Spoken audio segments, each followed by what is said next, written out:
So at this moment, I will invite Mr. Clayton Parchment, who will be saying prayer for us.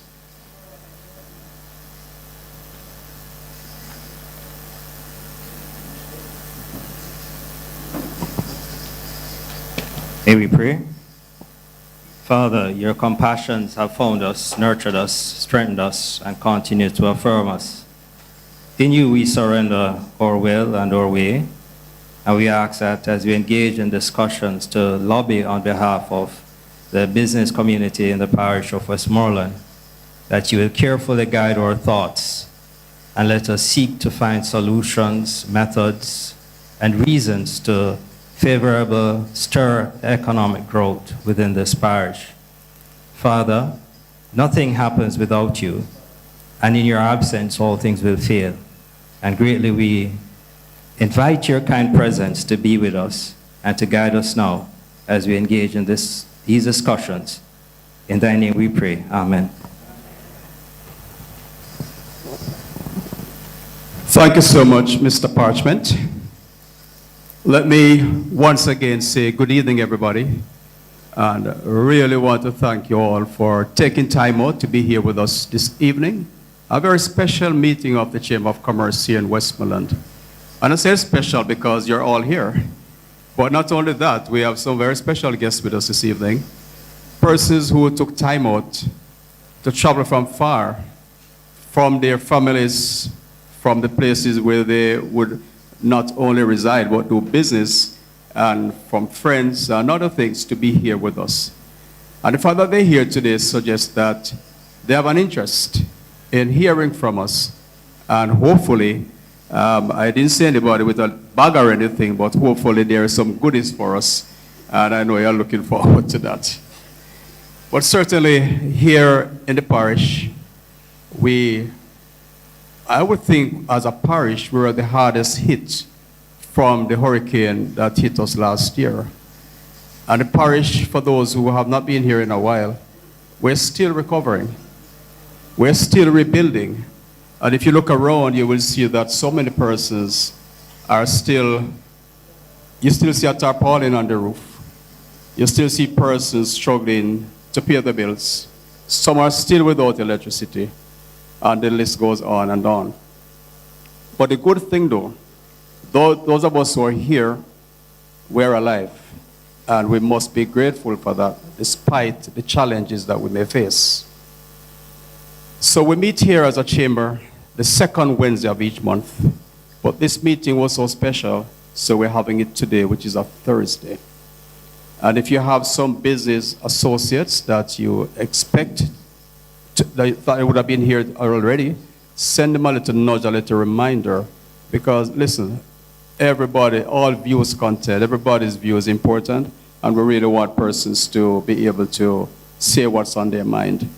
So the main objective this evening, ladies and gentlemen, is really to say, have a discussion, to hear from you, the business community, not only about the challenges that you face, but also your suggestions.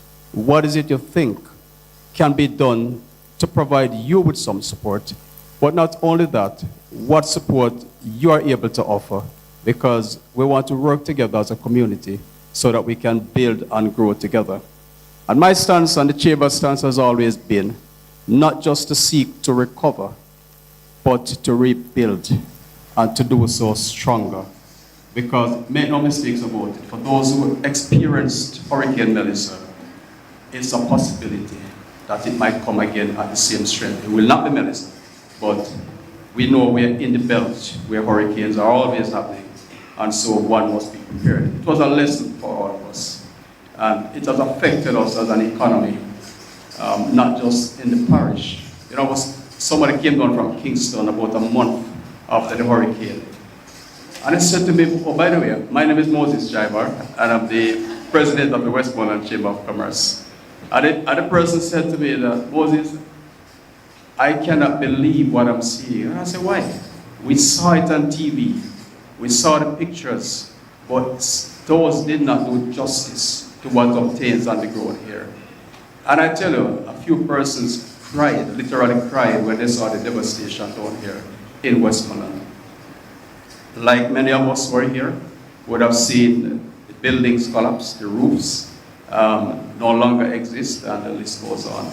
So we have to continue to rebuild. And as a chamber, and I've always done this every meeting, we must be in the habit of supporting one another, not only in terms of tangible stuff and encouragement, but buy from one another. The local economy is the most important one for growth, and I encourage us all to do that. We are in a world today that has been shrinking more and more every year. And by that I mean with technology, with all the access to information and everything, the world has been getting smaller and smaller. And I'm not just referring to what's happening electronically. If you look around us today, inside our space, a lot of foreign investors are here. Even right here in our little town, you look on the stretch, foreigners, supermarkets, hardware stores, you name it, they're everywhere. And it's a reality that we must face. I know some person will say, boy, it's our country and we want to do the basics, but we're operating in a global space. So we have to find a way to be integrated and to see how we can work together as a country, embracing both locals and foreigners alike. Because similarly, Jamaicans have gone overseas to invest. And so we have to accept the reality that the world is small and we must think and act globally and not just locally.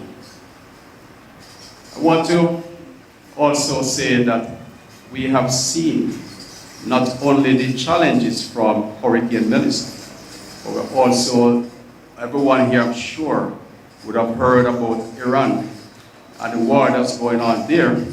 And of course, we have seen oil prices going up week after week. I think this week it went down slightly, but it's still higher than it would have been in the past. In the longest while, we have never seen the oil this high. And when the oil prices go up, what's going to happen? Transportation goes up. And when transportation goes up, then everything goes up because we transport everything. Production goes up. And so as a country and as a team of business owners, we must also seek to see how we can conserve, how we can innovate, how we can be creative. And we also may want to look at how do we lobby for any possible waiver on some of the taxes that are levied on oil, so that the end result to us can be cushioned somewhat, because no doubt it is going to increase inflation and the struggle will be even harder than it is right now. So there are many things facing us today, but I'll close this section by saying that inside every challenge, there are opportunities. And as a chamber, we must seek to see what are the opportunities we see. And today, we're going to explore opportunities as we have our discussion. So I would like to welcome some persons here and to introduce them at the head table. And I'll start with the gentleman to my immediate left. His name is Mr. Peter Bunting, and he is a member of Parliament. Make him feel welcome, please.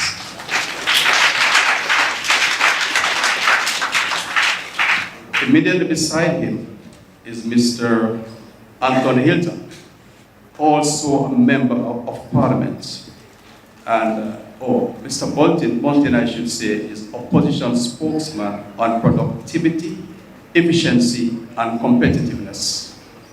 And Mr. Hilton is opposition spokesman on trade, investment, and global logistics. Gentlemen, if I make any mistake, please correct me, okay? And then the money man,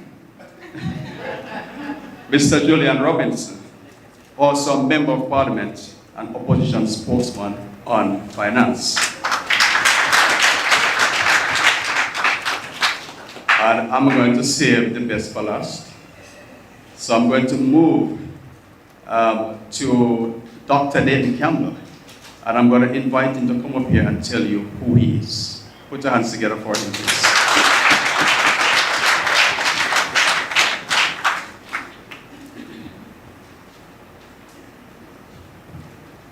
Thank you very much.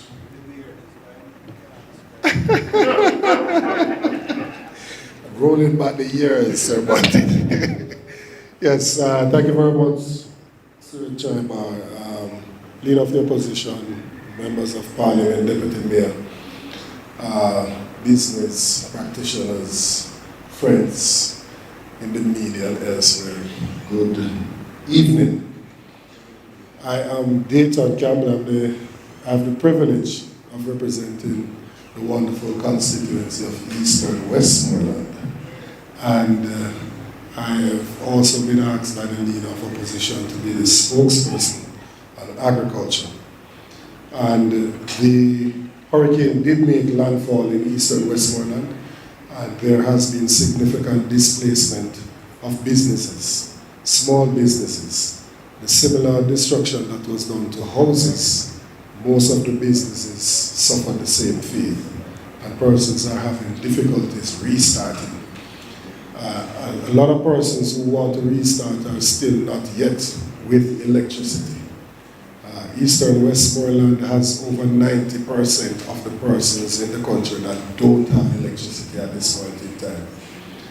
So yesterday the Minister of Energy said roughly about 3,000 persons are without electricity. 2,561 of them are from Eastern Westmoreland. So it means that quite a bit of those small business operators can't get back to what they do for a living. And they can't provide storage for some of their items. And if they do, it is at an exorbitant cost. And so I'm happy to be here today to hear from you so that I can be the champion of your issues. God bless you and have a good evening.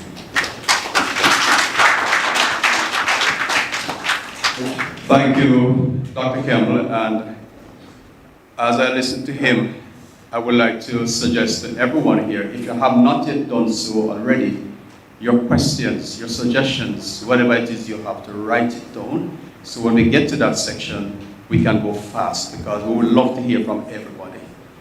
All right, moving right along. So immediately beside Dr. Campbell is another gentleman who is also a member of Parliament. His name is Ian Hayes. And Mr. Hayes, I'm going to also invite you sir, to come up here and just introduce yourself to these persons, this wonderful crowd that we have here this evening. Put your hands together for them. Thank you, Moses, Leader of the Opposition and the entire team that is here, business folks, citizens, one and all, good evening. I'm happy to see when the Leader of the Opposition comes to Westmoreland. In the last campaign, he had made some commitments in Westmoreland, and he's back here, and I know that Westmoreland is important to him. To the business community, let me say you're the lifeblood of this entire parish. You make commerce happen, you create jobs. I hear Moses speak about in terms of overseas investors, a lot of them in Westmoreland as we speak, and you need to buy a logo. But I just want to say, look, the People's National Party commitment has always been to Westmoreland and to the people of Westmoreland and an extension of the business community. So once again, God bless you all and welcome. Thank you, Mr. Hills. And to his left is Senator Keisha Anderson. Did I get that correct? Put your hands together for her, please. And to her left is our Deputy Mayor, who you will hear from shortly. So I'll move from him, I'll be coming up here in a minute. So our Member of Parliament, Mr. Dwayne Vaz, I was about to say what section of the parish he served, but let him tell himself. Put your hands together.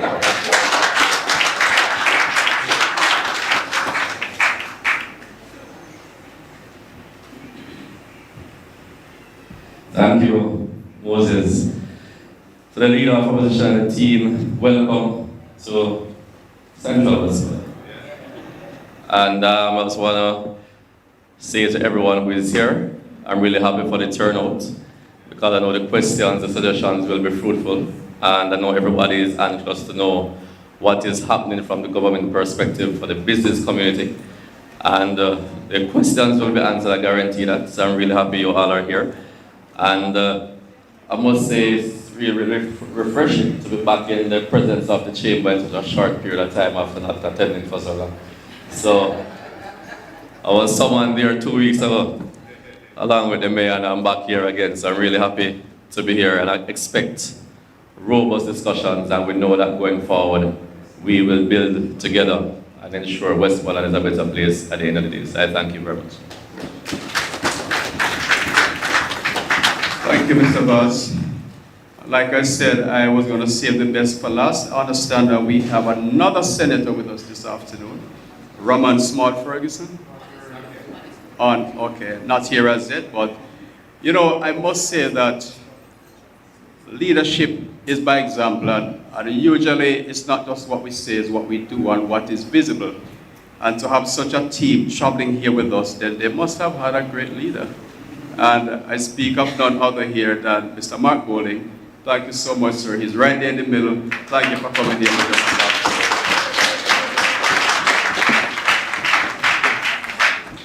You know, I think Mr. Hales, it was you who just spoke about the small businesses, right? I was having a conversation earlier with, I think, Mr. Hilton, and we were discussing the small and micro enterprises. And sometimes we don't hear too much about those businesses because they are micro and they're small. And whilst we understand that they don't advertise much and you don't see much of them and you don't really know exactly what they do sometimes, but the truth is, they are the engine of the economy anywhere at all you want to go into the world. And let me give you a little example. Yes, put your hands together for it, please. A lot of the business owners here that I see today are micro and small. And when you think about them, these are the most vulnerable. Medium and large enterprises, most would have insurance and some reserve. But the small and micro, I'm referring to those persons who raise a few chickens, have a little farm, raise a few bees, a few goats, a few cows, and so forth. And they have the local shops. Those are the guys that when you look at them, they are the outlets for all the large businesses and medium businesses. Because let's use Grace Kennedy or Wisinko as examples. Just imagine if they were to leave Kingston with trucks and deliver door to door to everybody. By the time they reach some of us, we would hunger would have killed me. As them say, because it's not possible. Logistically, it is not, and we were discussing it earlier. So these are the businesses, and I'm glad you came out today because you're the ones that we really need for you to get back on your feet quickly. And Mr. Golding, sir, I'm going to kind of put you on the spot because I really hope that you have some wisdom for them today, sir, that you can give them some ideas as to how they can get back on track, you know. And I know they've been asking, will Mr. Golding be able to point me where I can get some financial support? I don't know if you have those kind of information, sir, or the money, but we shall find out soon enough.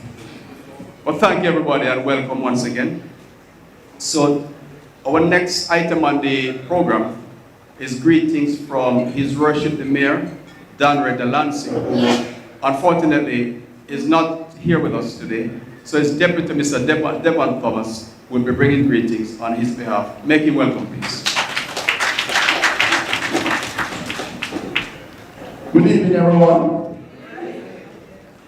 It is indeed a privilege and an honor to welcome you onto our Westmoreland MSME Dialogue Breaking Barriers Building Business. On behalf of the organizer, I extend sincere greetings to our distinguished guests, stakeholders, and members of the public who have joined us for this important engagement.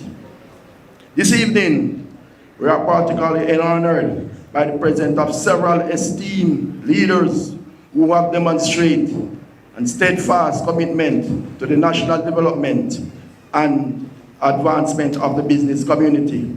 Allow me to formally acknowledge Mark Olin, Leader of Opposition, Anthony Hilton, Opposition Spokesperson and Trade Investment Global Logistic.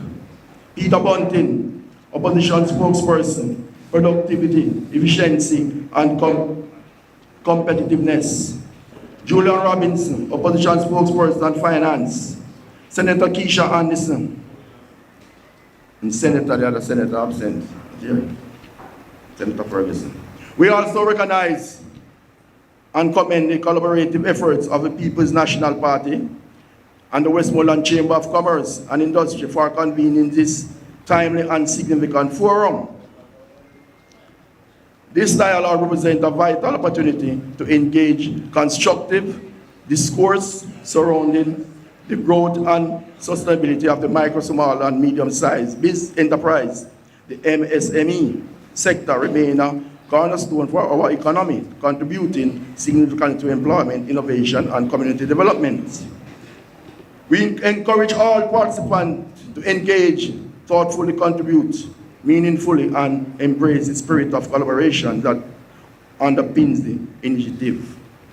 Once again, I welcome you and thank you for your presence and participation. I trust that this evening proceeding will be both productive and impactful. Thank you. Thank you, Deputy Mayor. SSP Dobson also sent an apology. He was called to another event in Montego Bay, unable to make it, so he informed me that his deputy superintendent, Ms. Ferguson, I'm not sure if she's here as yet. I'm not seeing her, so we will get back to her later when she arrives.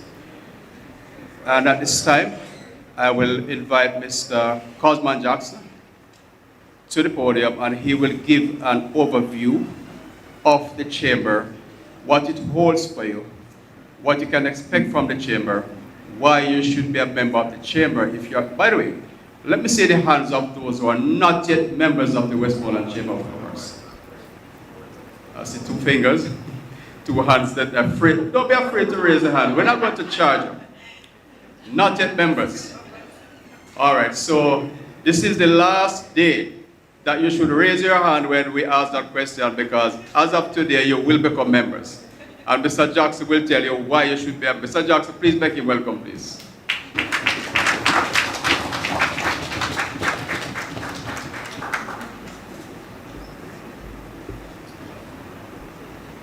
Leader of the opposition, one of my former bosses, and the one sitting right there. Members of the head table, President Moses, colleagues, it's good to be here. The chamber, as you know, we meet on a monthly basis, second Wednesday of each month, right at this location. And our main focus is to bring the community together. Business community, other stakeholders, teachers, everyone. Small enterprises, large enterprises. And I'll give you a quick story, which shouldn't last more than half a minute. Years ago, we had a major problem where a bridge was broken. And we were trying to get the government at the time to construct a new bridge at Bariers. Despite much effort, we were not reaching anywhere. But we came together as a chamber, and we were able to lobby the National Works Agency, government, because persons had to be driving through another road, which was very lonely.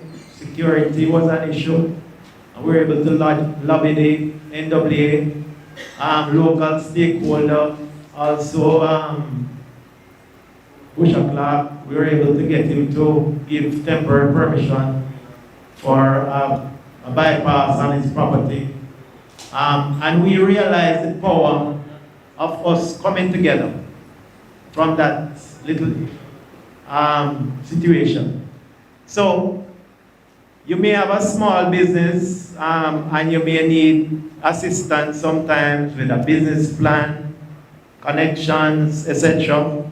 Chamber is the right place for you to come and be a part of this group. So I'm imploring those who are not members to become members. The chamber has been doing a few things in the community. Time won't permit for me to name them now, but there are quite a few projects that we embarked on, and we continue to do projects.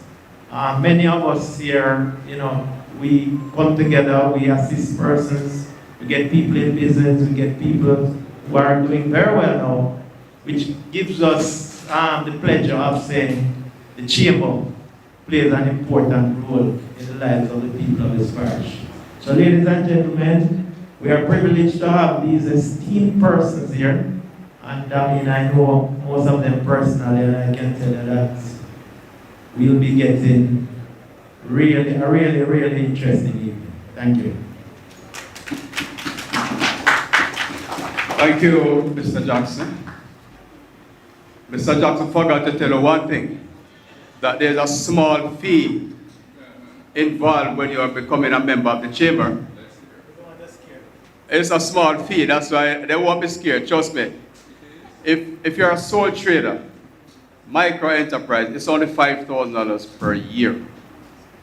And for that, you get a lot of benefits. As Mr. Jackson was saying, it's a community that you're able to network.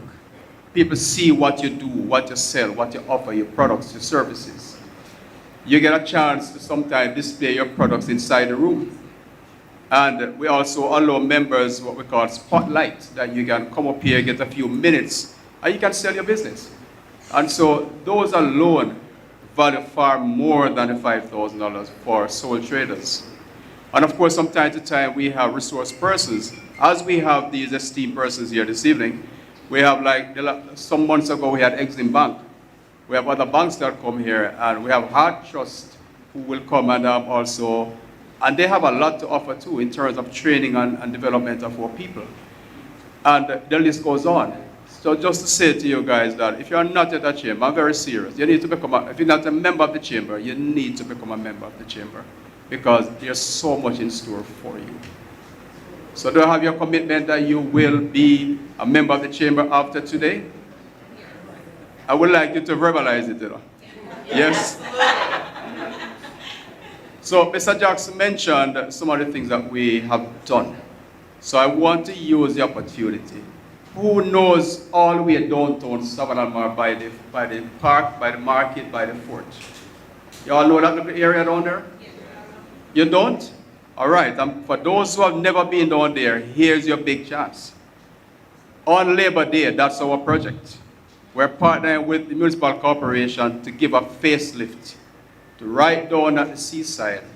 There's a lot of potholes down there, a lot of drain cleaning is needed, and the municipality said they don't have the money to do all of it. So we want to partner with them as a chamber to give a facelift. We probably won't be able to do major construction, but trust me, the facelift will lift the spirits of the people.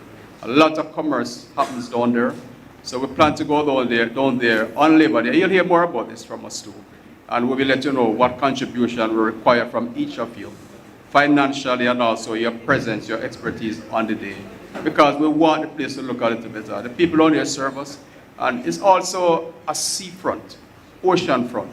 And when you look at that, that's prime property. And we want to utilize it in such a way so that it provides a place for people to go and play, swim in the water, and to feel comfortable because its surrounding is clean.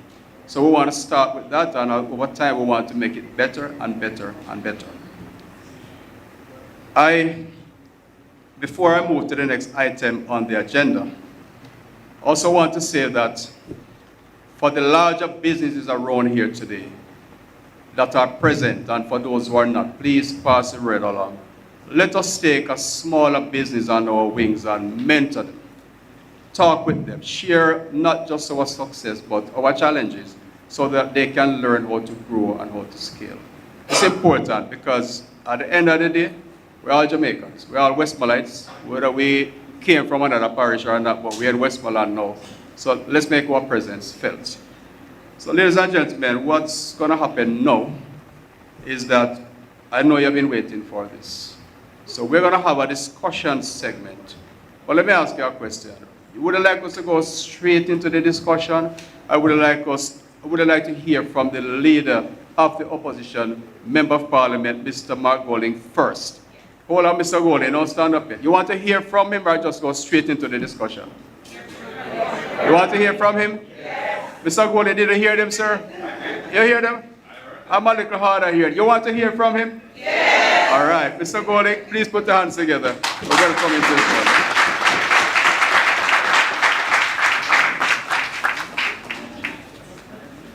Thank you very much, Mr. Chaibar, colleagues at the head table, members of the media, ladies and gentlemen. First of all, I want to endorse the gratitude that has been expressed for each and every one having come out this evening, and also for scheduling the meeting today rather than yesterday at our request, because it would have been difficult for us to all have made it yesterday. So I want to thank you for having accommodated us to this evening.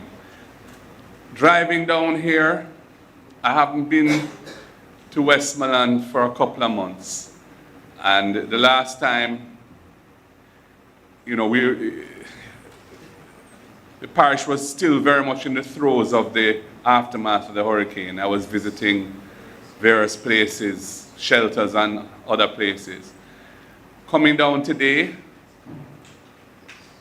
I still felt that we were in the aftermath of a hurricane. Just driving along, just what I was witnessing and the vibe of the place. I know that things are still rough down in these parts. Still rough. And so, again, for you to take some time out to come and listen and share, you know, respect you. And we want to hear from you as well, because we are representatives of the people, and our role is to represent the interests of the people. And in order to do that properly, you have to know what the people are thinking and feeling. So this is a good opportunity for us to hear from you. You know, when I was listening to Dayton in his brief remarks, explaining the fact that electricity supply is still a big issue in eastern Westmoreland. Business people struggling. And we're focusing on business people tonight because we're at the chamber meeting, but obviously we feel it for all citizens and residents who are still suffering. But from the business perspective, to have been without light since October 28th, and today is April the 16th, you know, and still not having light, it must be very depressing for those business people and the struggles they're going through. I feel it for them. And broadly speaking, the economy must be depressed when you have so many people who are struggling to get back on their feet. And you know, I'm not here to play politics, but when I see the orientation of the government at the moment, the trajectory that they are taking, you know, I have to wonder what their thinking is, because I don't see any major program for restoring small business, micro business in Western Jamaica. A third of the country has been devastated, and I don't see those programs. We see some things for residents through the roof program that has its own set of issues. But for the business community, I don't see it. When I hear about the NARA bill, which was tabled by the Prime Minister during his budget presentation, and then withdrawn on Tuesday, and a new bill tabled in its place, looking through it, it has no focus for micro, small, and medium-sized businesses. It has a lot in it for investors investing 15 million US or more.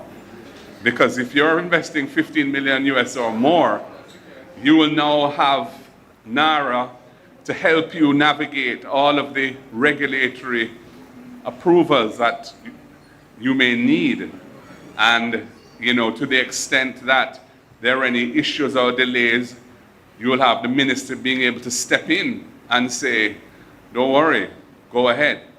So It's really for big projects, government-funded projects, or private investors investing 15 million US or more. But what about the tens of thousands of smaller business people in the country? You know, what is the government doing to support those business people? And it's, you know, we pay lip service to it, often saying that small business is the engine of economic activity, engine of growth, employ most people, and so on. But then when the chips are down and they need a little backative, some credit, some financing, something to help them get back on their feet, nothing is forthcoming. I don't think that is right. In our last manifesto in the September general election last year, we had a number of things in there focusing on small business. We had essentially a tax holiday to encourage people to establish new businesses, a 3-year tax holiday for all new businesses that are established. We had a fund that we were going to fund initially with $1 billion and would top up annually for small business grants and so on. Because even though for many years resources have been provided out of the budget for small business, the distribution channel for those funds has often been choked, so that the businesses that are intended to benefit from that aren't able to access it. And I know Julian can give you more on this, but just to say that the requirements are often very detailed and extensive, and small businesses often can't answer those questions, can't provide those documents and so on. So they don't qualify, and the funds end up not being spent, which is really counterproductive, because everybody knows that the economy needs a vibrant small business sector, because it's small businesses that prove whether or not you're a good business person. And if you are, and you get the right support in the right environment, a small business can become a medium business, and one day can become a very large business, employing lots of people and generating high quality jobs. So we have to get behind small business people. Now, I heard about the Chamber's Labor Day project, and I'm, on behalf of the People's National Party, we are committing, and I want to thank the Treasurer. You're lucky we have the Treasurer here this evening, Senator Keisha Anderson. We will be providing $100,000 of support to the Chamber for your Labor Day project. In terms of what Mr. Chaiba was suggesting, you know, that I speak to, in an environment like this where the situation is stressed, people are trying to find their way back to where they were prior to October 28th, so they can get their lives back on track, get their business back on track.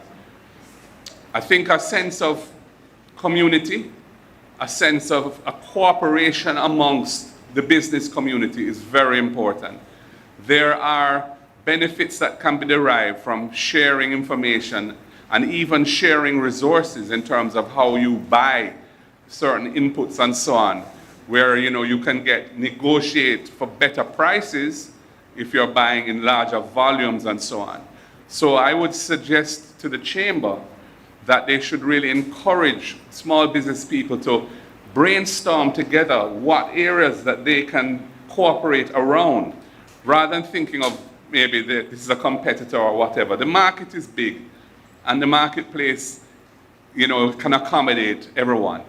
So navigating the space through sharing ideas and sharing resources, buying in bulk, buying together, these are the kind of arrangements that maybe will help people to get back on their feet a little quicker. I was going to say to Mr. Chaiber as well, since we have this big crowd here and you've asked everybody to join, how about a discount for the early birds? A little single practitioner, sole proprietor discount for the first year. you know, given that I know the chamber has its needs and so on, but just, you know, you could encourage the people to join. You could consider giving them a little thing after the 5,000. I'm sure it'd be well appreciated. How about that? Yes. But as I've said, I think we're going through difficult times, and they're only going to get harder, I'm afraid, because with the war in the Middle East and the government announcing yesterday, I think it was, that Petrojam is going to remove the cap that has been part of the pricing formula, where they have not adjusted the price each week by more than $4.50, regardless of what the actual price to them has been. But that, the cost of that in a rising market has cost them, well, the last number I had heard was 5 million US, and that was at mid-March, so it's more now. And you know, Petrojam has been losing money in the last couple of years, so they're not in a financial position to absorb those losses. They're going to need a bailout from the government, which is not in the budget this year, to cover those losses. And they've essentially said they can't do that any longer, so they're going to have a new pricing formula which is going to pass through more of the cost to the ultimate consumer, whether it be a business or a private citizen, a motorist, or whatever it may be.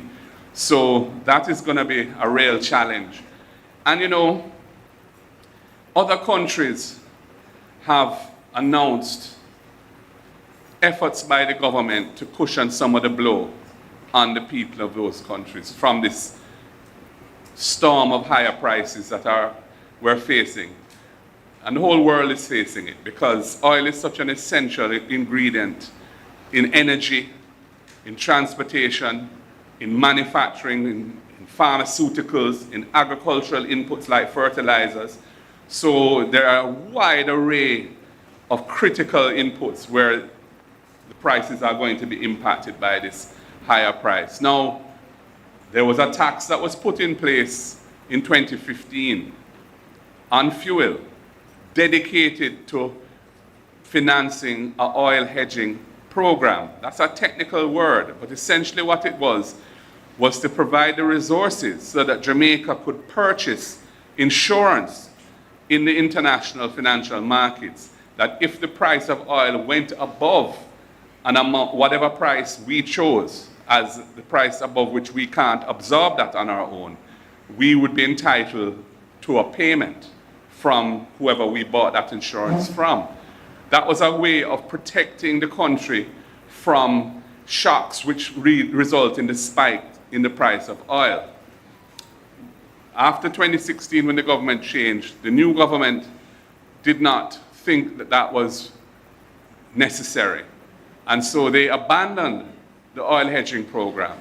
And they no longer, we had done, I think Jamaica had done 4 hedging contracts up to that point. When those matured, they didn't renew them. But they kept the tax. So we are still paying that tax up to today, though the purpose for which that tax was put in place is not being fulfilled. And of course, had we maintained it, we would have the benefit of it now, when the price has gone up to $100 or whatever it is per barrel. There's no protection for Jamaica now. We're going to absorb the full brunt of the movement in prices. And you know, insurance is a funny thing, because when you pay a premium and the risk that you're buying the insurance for doesn't happen, people say, oh, you waste your money. But that's not the case. In fact, you won because that risk hasn't hit you. But had it hit you, having paid that premium, you would be able to make a claim. And so that's the nature of insurance, that it's protecting you from the downside of a risk. Because if that risk doesn't transpire, you're okay. You know, you're not going to feel a hit anyway. But where the risk does transpire and you have no protection, then you're really feeling it. And that is what Jamaica is going into now. So I would say the government should really morally consider removing or substantially reducing that tax that was put in place to pay for an oil hedge, an insurance arrangement, which was abandoned by the government, so that the people of Jamaica didn't have the benefit of that arrangement at a time which we're in now, where the prices have moved so heavily against the consumer. It's kind of a clear, I would say, a clear candidate for passing some relief back to the people by reducing that tax or eliminating it. Yes, it's going to have a budgetary impact if you do that, but we're going through a period where that's unavoidable. And when we weather that storm, we can always restore ourselves through a vibrant economy. We will always be able to come out of that situation fiscally. But in the meantime, we have to ensure we survive. And so that would be a candidate, in my opinion, for giving back some relief to the people, because the moral justification is strong. That tax is only there to pay for insurance, and that insurance was not purchased with that tax. That tax was just gone into general revenues to pay increased salaries for those who got the big increases. So, you know, the case for giving that tax back to the people going forward, at least during this period, I think is a strong case. So, ladies and gentlemen, at this juncture, I think it's a good opportunity for us to have a conversation. I would really like to hear from the business community what life is like for you at the moment, and what are the things that you would like to see done to help you get back on your feet, because nothing seems to be happening to protect your sector, and that is totally unacceptable. So let us hear from you. Thank you very much. Thank you so much, Mr. Golding. Very, very solid words indeed. And certainly any relief that we can get right now will help us. Because make no mistakes about it, we're in for some serious times. Melissa, Beryl, COVID, Beryl, Melissa, and now war and oil prices. Oil prices skyrocketing. So as they say in Jamaica, you have pan your belly, because it's really tough times. So the relief is very important, sir. Mr. Golding, sir, considering I just pledged $1 million for the... Did I add a zero too much? 1-0? All right, so we will yield to his suggestion. And for the persons who are not yet members, I have not discussed this with my executive members, but I know they will support me by offering a 50% discount for all those who wish to become a member, but you have to do it today. Today. All right? So you can fill out the form. The forms are at the back. Complete it. If you have the money with you, you can make the payment, or you can make it online. But get the form, fill it out, and hand it back to the person today. All right? All right, so before I go to the discussion, well, let me start the discussion segment. Mr. Golding, sir, I want to mention a few things on a larger scale that are affecting the businesses in Westmoreland right now. And I'll start with the roads that we have to drive on. You didn't fly here today, so you drove. All right, so you had a jolly time. No, seriously, it takes you so long to drive a mile that you could almost reach Kingston in some instances. And we really need to get the roads repaired. Every direction you go, leaving or entering Savannah Lamar, it's an issue. South to Negril, south to Grange Hill, south to Ferris, White House, going that direction, Petersfield, it's just not acceptable. And to add to that is the issue with the wear and tear on your vehicle, especially at nights. So that's one thing that's affecting productivity and efficiency, and we must conserve. The other issue we face, sir, which is is a very big one and has been with us for a very long time, is a sewage issue. Westmoreland, Savannah Lamar is below sea level. So when the tide comes in, it affects the sewage situation. And most of us have to be paying that truck to drain the cesspool truck, they call it, and take it away. And it costs us like about, some of them charge like $55,000 per load. And when it's raining heavily and the rough tides coming in, you have to do that like once or twice a month. Just imagine the impact on small businesses, and it has been like that for a long time. So we really need to have a central sewage system down here. The other problem we face is water. Because we have had housing developments, other types of development, not so much like factories and production plants, not too many of that, but a lot of houses have gone up over the last few years. But we have not seen the corresponding type of improvement in the infrastructure by the National Water Commission. So you find that permission is granted, develop a housing scheme up there, around there, and yes, they run the pipes and everything, but very little water trickles in some of them, which is an issue. So what we really need is to be able to sit down to see what will it look like 50 years from now, and to start putting in that kind of infrastructure that you don't have to go back every year, every time there's 100 or 200 houses coming on stream to put in some bigger pipes again. And that is, for a large way, that has been happening around here. And you find that you're trying to produce, the water supply is not enough. Even some instances, electricity, there are voltage issues, not as bad as the water issue, not as bad as the sewage issue. And those are some major things I see. Right now, I mentioned downtown Savannah Lamar earlier, where we have all of that ocean front just sitting there sitting idle. Nobody uses it really. It's prime property for development that could add to the economy of Savannah Lamar and Westmoreland. And we have been, as a chamber, have been advocates for a long time, advocating for some development down there, deaf ears. So that is one of the things I believe can add the economic value to the parish. And I know we have what, 3 MPs here. And gentlemen, the chamber would really like to sit with you to work out a way, a model of some sort that we can actually lobby to get something happening down there. It is too prime, too good. I mean, tourism is so vibrant in Negril. I mean, it's not far for us to have something happening from Negril to South and have some attractions down there. It is ideal. We need to have that. All right, so I don't want to take up the entire meeting, but I see that our Deputy Soup has joined us. So I'm going to ask you to just come and know you had a greetings from SSP Dobson.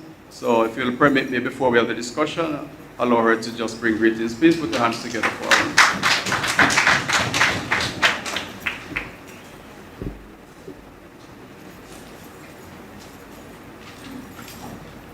Pleasant evening. I am Myrna Ferguson Campbell, Deputy Superintendent of Police for Westmoreland Division. I'm the admin officer, and I'm representing Senior Superintendent Dobson, who wanted to be here this evening. I want to greet you and to say thanks to the business community on a whole. I know not a large section of the persons from Westmoreland Division are here today, but I want also to extend thanks, because as you might know that Westmoreland is one of the parish that enjoy the highest degree in terms of crime and criminality for Jamaica last year, and for this year we are doing even better, because at this point, we in Westmoreland have seen a decrease close to 50%.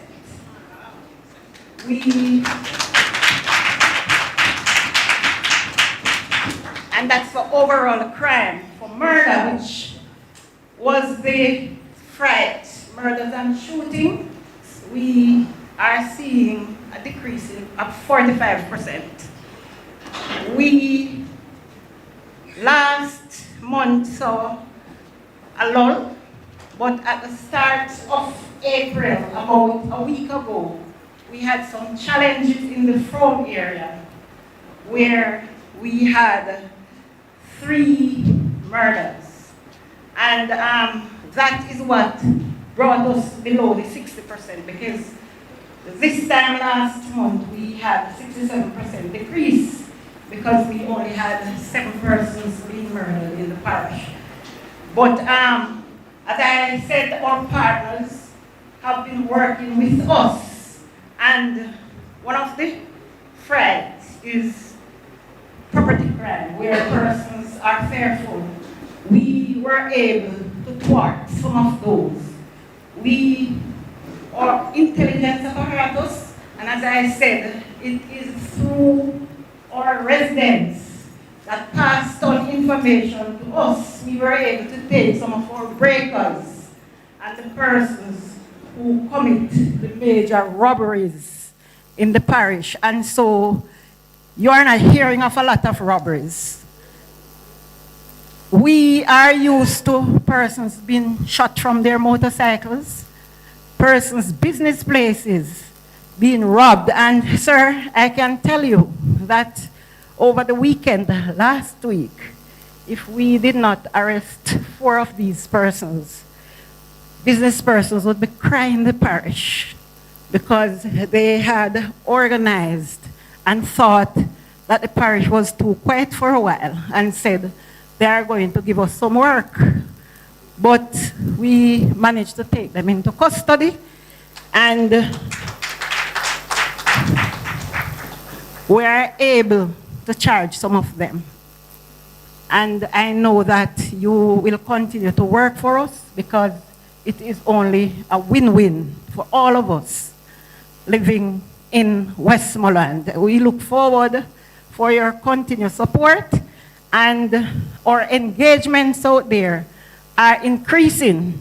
And I know that the persons who reside in the varying communities, we were in White House last week. Well, since week, we were in White House, we were in Negril, we were in the Frome area and Grangeville area, and we will continue to foster better relationship and partnership going forward.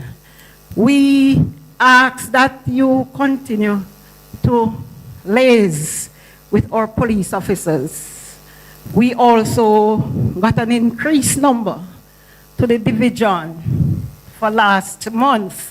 And so you'll be seeing, well, not will be, I know you have seen increased presence where policing presence is concerned in all of our area, especially our township, our main roads.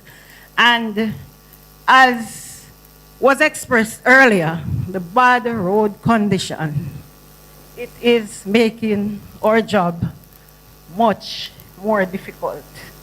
We had demonstration in the Hartford area, and even though we had to work, our hearts go out to the residents. We know how difficult it is for persons to go through on a day-to-day basis, but we urged that whilst you continue to ask for assistance, that you do it in an orderly and lawful way. We continue to ask ourselves, because even patrolling becomes more difficult for us when we are not able to traverse the roadway at a certain pace and to go certain places. So we too are urging for some fix or some work to be done in all the areas in Westmoreland. I thank you. It is that you do. And please try to keep it as brief as possible so that we can get in as many questions from everybody or most people. So who is going to be the first hand to go up? All right? Yes? You want this mic? This one?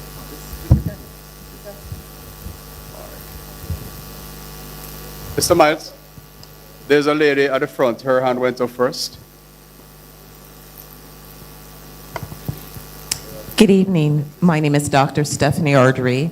I'm the CEO of Zeniverse Wellness Group. I'm a real estate developer and investor, and I'm from America. I escaped a year ago here to Jamaica. So thank you for introducing me to this hurricane. And I've got a fan and some family here in the house, so Honorable Hilton and others know a little bit more about my interest. But my question specifically has to do with infrastructure. I've sort of been hiding here for the last 6 years since COVID, and what I noticed around the island are roads are being updated, and with that infrastructure, things like fiber optics and so on and so forth. And so the key factors for business growth include technology, access to financing, certainly access to energy. And so I'm just a little bit curious about how these things have been impacted in terms of further delays as a result of the hurricane, or kind of at a 50,000-foot view where that is and how we bring it down to this particular community, which is my first focus for personal investment. And I do have some solutions, so not just asking questions, but I just want to get a context for where there remain big gaps and opportunities for public-private partnerships. Thank you. So you may go ahead. Yes, well, just to say that the effect of the hurricane on the government's fiscal accounts was quite substantial. So there was a tax package which is coming into effect now to try and close that gap and so on. The government has said they have raised access to substantial resources for the recovery of the country over the next few years, totaling about 6.7 billion US dollars, of which about 3.4 of that is really loans that they can access.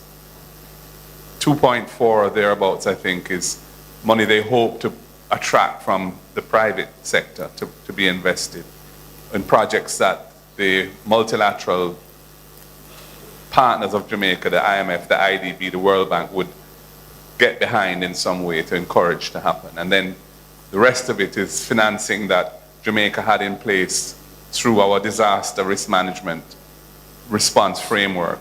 The CAT bonds that paid $150 million that went to JPS. The CRIF insurance, which is the regional insurance. So the point is there are resources supposedly available.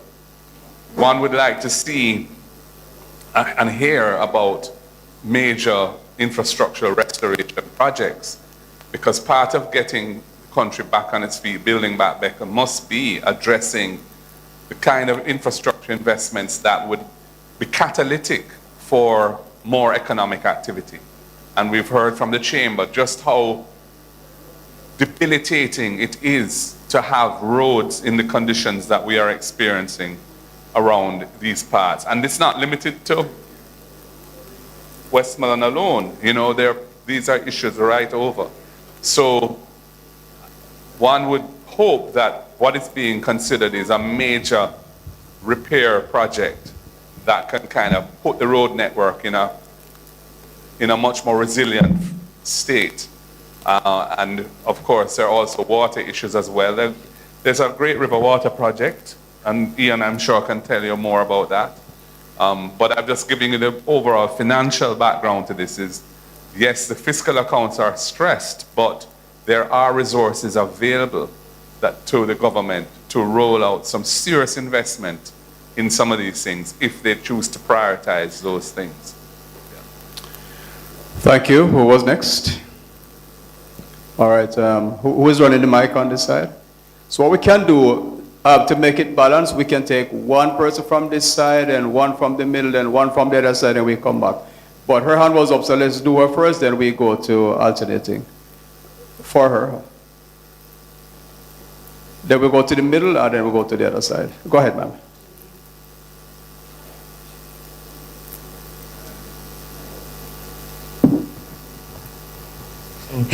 I'm a broadcaster from the United States. I'm from San Francisco, California.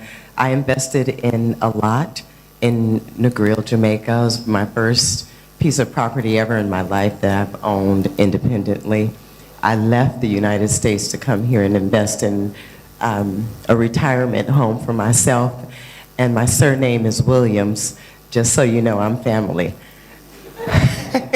But first, so I have an apartment that I can afford here that I rent, and I eat at local shops, and when the water is not flowing through the pipes, I have to fill up a bucket and pour it down the toilet like I've never done in the United States.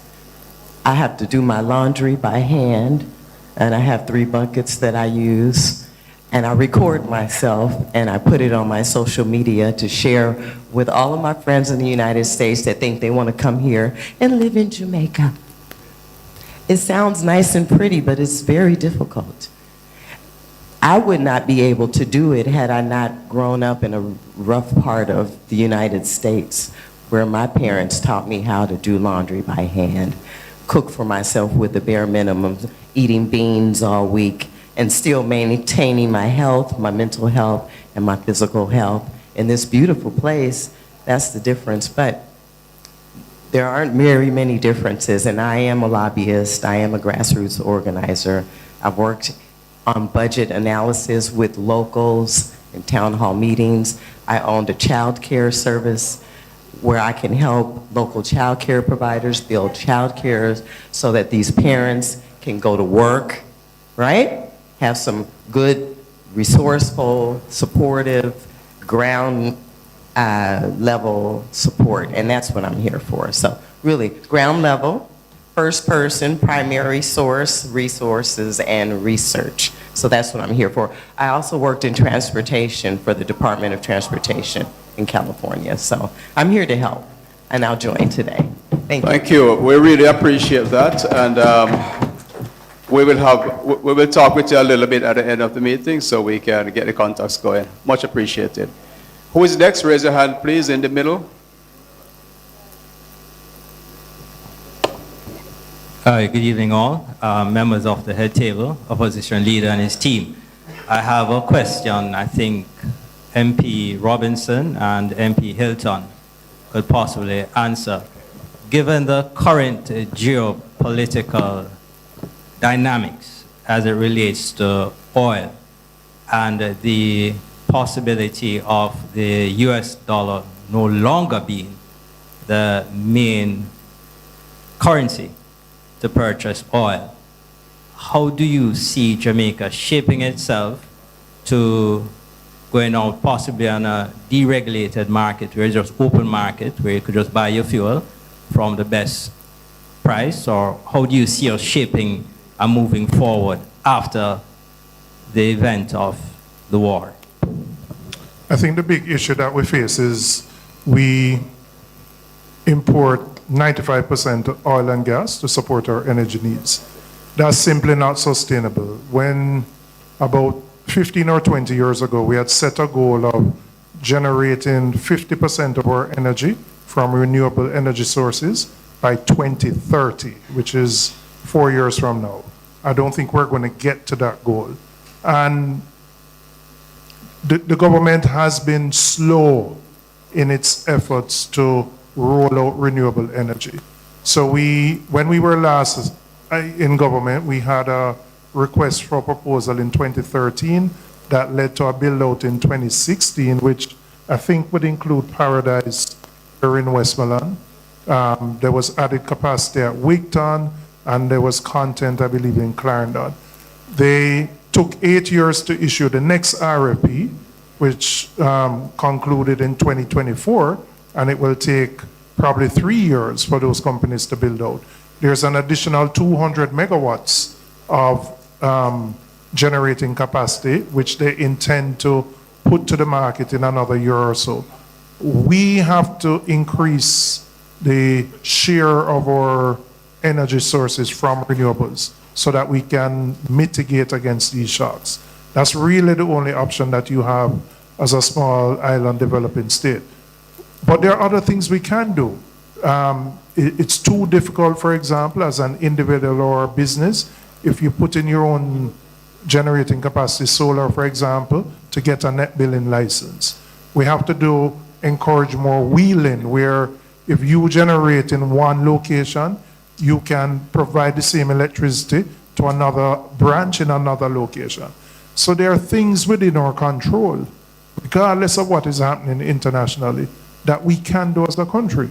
But frankly, we've just been too slow. So unfortunately, even if by the best luck, there are cessation of hostilities in the Middle East, we're going to have this sustained period of high oil prices because generating capacity has been destroyed, which will take time to recover.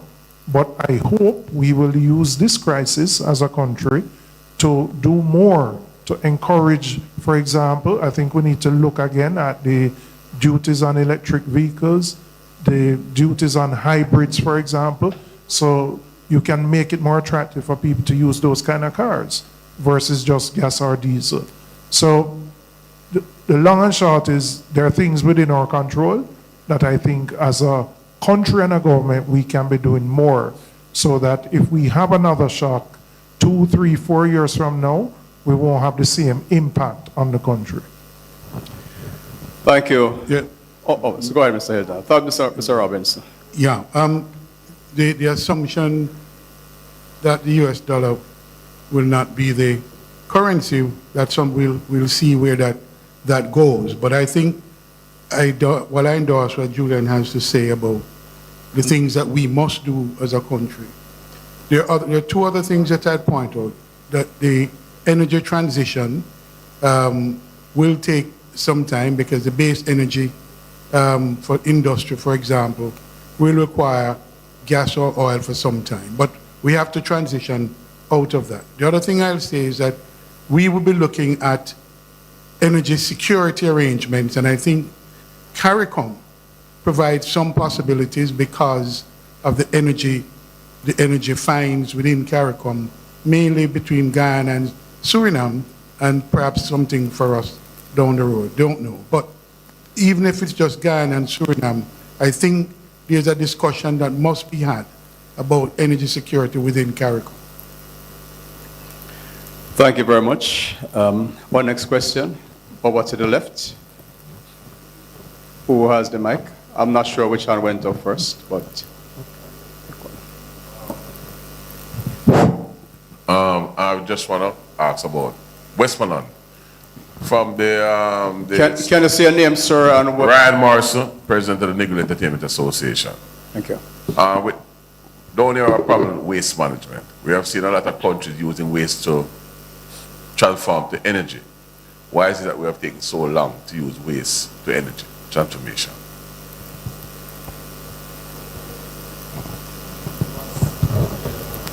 I mean, from we were last in government, there was a task force set up to deal with the transformation of Riverton, actually.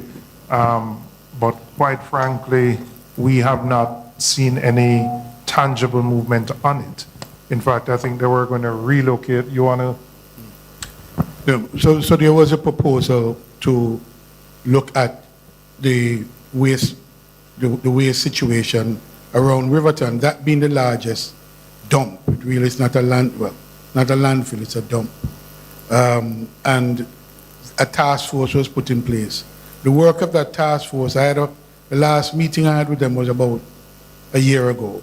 And that task force continued, but not at the pace that I think is warranted and necessary. And we still haven't gotten to a stage where we're ready to see a concrete proposal being put. So we're still awaiting that. But waste to energy should be a part of that mix of transition measures that we take.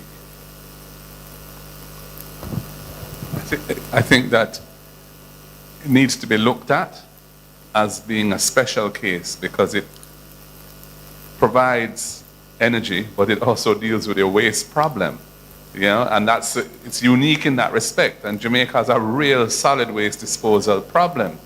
I mean, I represent a constituency in Kingston, and I was discussing with my councillors yesterday. We have bulky waste now problems, all kind of things people put out on the road, people doing construction and leave refuse on the road, etc. So even though our domestic waste, we're managing fairly well in my constituency. I have a program that I deal with that, but the bulky waste is a big problem. And the government, you know, they don't really have a process for managing that. It's done in an ad hoc way from time to time when it gets bad, you know. So I think if we look at the waste to energy as a thing that is not just solving an energy issue and diversifying our energy mix and trying to get our cost of energy down, but it's also a way of dealing with the solid waste problem, then I think we could prioritize it more, you know. Yeah. I know your MP was bawling about the garbage disposal situation on the, in a video. Yeah. Just before MP Hales continues to lament the situation, I think enough has been said about the waste to energy part of the discussion. I think solid waste is currently failing the people of Westmoreland. And we, coming out of the hurricane, there was a program that was being done through the Ministry of Local Government where we're cleaning communities, and I thought it was going very well because residents were able to put out that bulky waste and they were able to clean, debush the area, clean the drains. You know, the communities were looking like life was being restored. That was discontinued and a centralized program done. I don't know for what good reason, because the initial program was also providing significant financial assistance to residents who are in need. What we now have is that pretty much as the elected officials, we become the chief mendicants. We beg on a daily basis for basic services. I mean, the garbage is piled up in sections of White House and in Darliston and Bethel Town. And, you know, it becomes a breeding site for rodents, for rats and all of those things, which then leads to an public health disaster. So I think more really needs to be done by the National Solid Waste Management Authority to deal with just the collection and disposal of the waste. I would like to thank you so much for the question and the answers. I would also like to add something to the matter of solid waste. Some years ago, I think it might have been 2007, 2009, the mayor, we were discussing it last week. There was a plan to set up a transfer station in George's Plain. We had a groundbreaking up there, and some equipment, I understand, were delivered. But for some reason, the project didn't get off the ground. Now, when you think of the distance from Westmoreland to Montego Bay, which is where we carry the garbage, it takes very long. It's a long trek. But considering the road conditions, when a truck leaves Westmoreland and manages to reach Montego Bay, that's probably one trip for the day. So even if we increase the number of trucks, it's still going to be a difficult task. What we need to do, and MPs Campbell and Vaz and Hills, it's a matter that the chamber would love to discuss with you. How can we revisit that and get it going? Because it would ease the burden and the handling of the garbage. George's Plain is just right up there, and the land, everything is there. I had a meeting with the NSWMA in terms of the transfer station in George's Plain. They have advised that within the next 5 weeks, the transfer station in George's Plain will be up and running, due to the fact that we transport garbage from Westmoreland all the way into St. James, and the trucks can only make 2 trips per day. So they have assured me that, a lot of time, they have assured me that within the next, I think we are now down to 3 weeks remaining for the transfer station in George's Plain to be opened. That is good news. Thank you for that. All right, next question, please.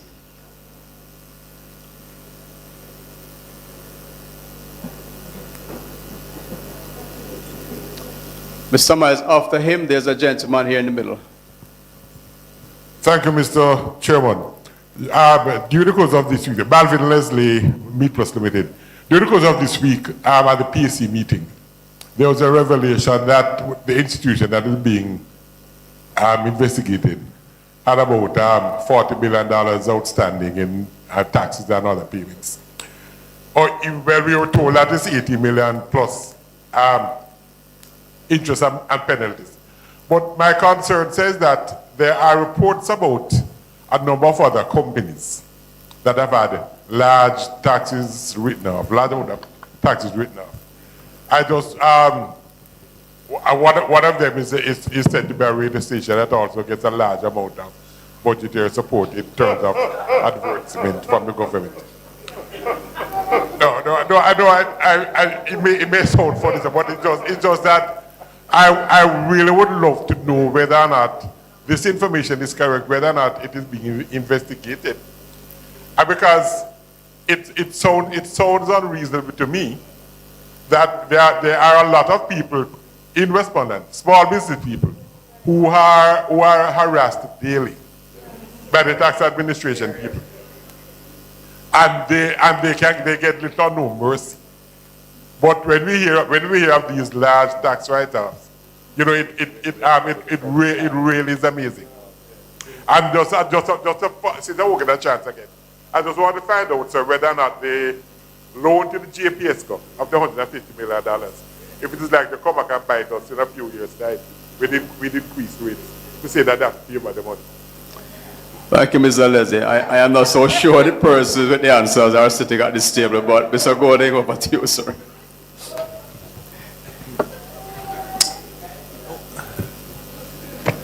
The university hospital situation is an ongoing crisis of confidence, you know, that as we hear, and there's more to come, I believe, there's more to come. I have the chairman of the committee that's looking at it beside me, so I can say that. Yes, I mean,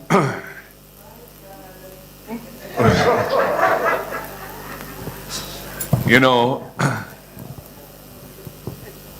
sometimes it's necessary though for persons to get the opportunity to get a fresh start, you know, so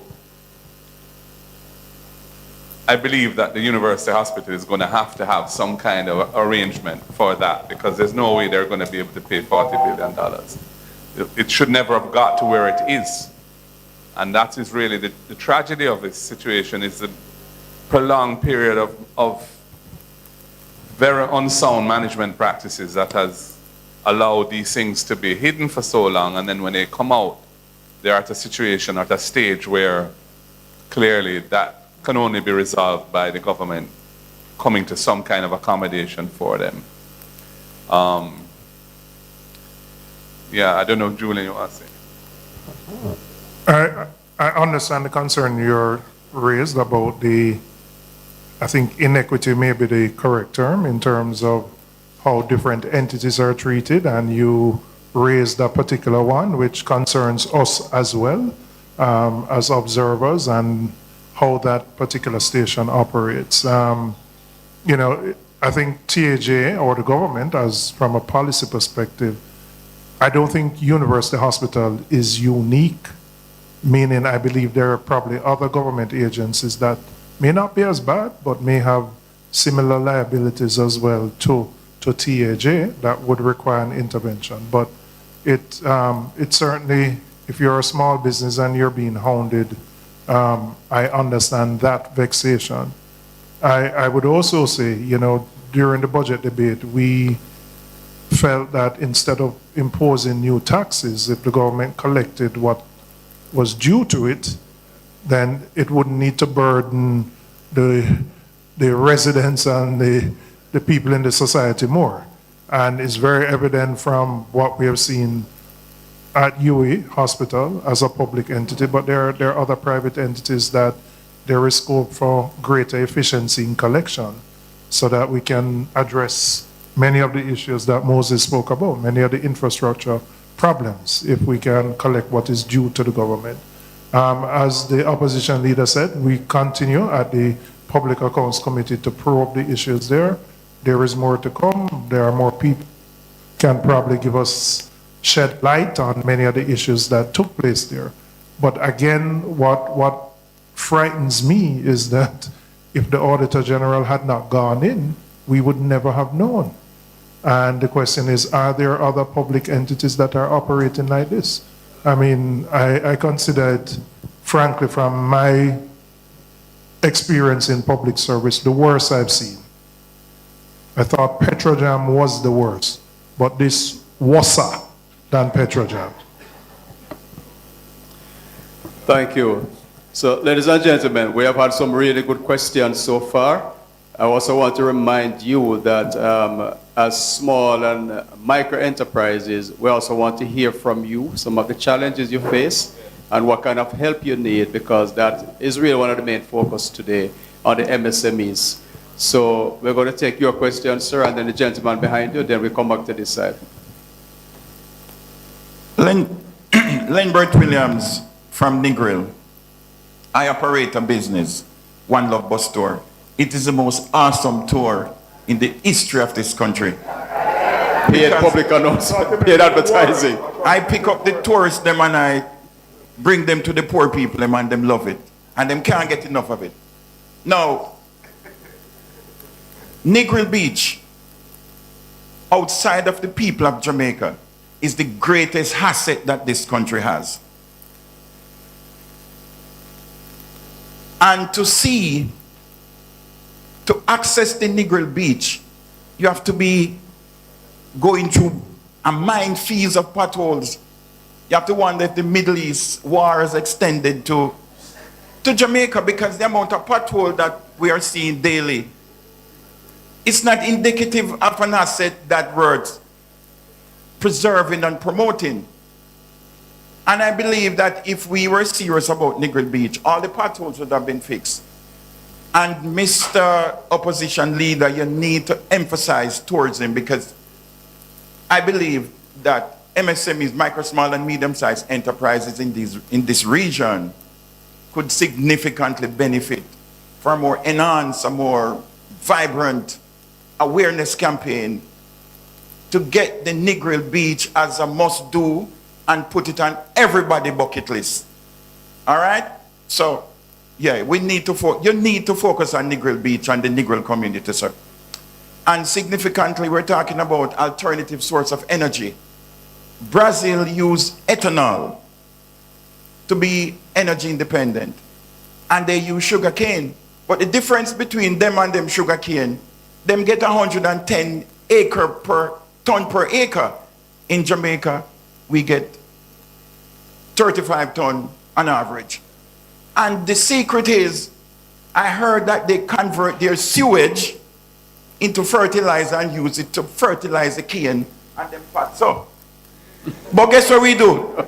We put our sewage into our rivers and dump them into the ocean and kill off the fish and the coral reef. You know what I mean? So we need to move away from that.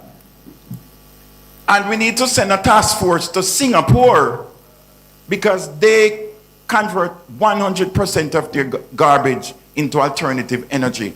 And they use sophisticated filtration system that does not harm the environment. So we need to send a task force to Brazil, and we need to send one to Singapore. All right?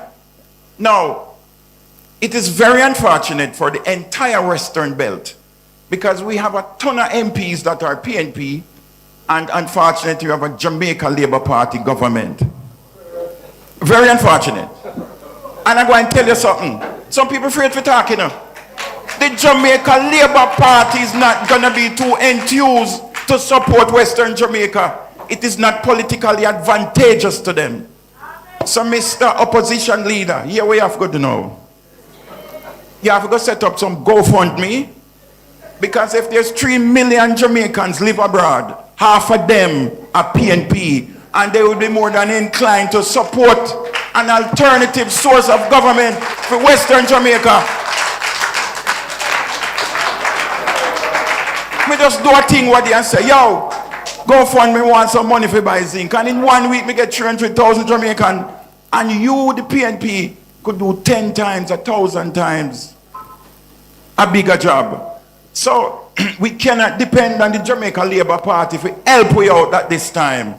So you're going to have to think outside of the box. You need to now tell me what is your methodology to address my questions. Thank you. Thank you very much, Mr.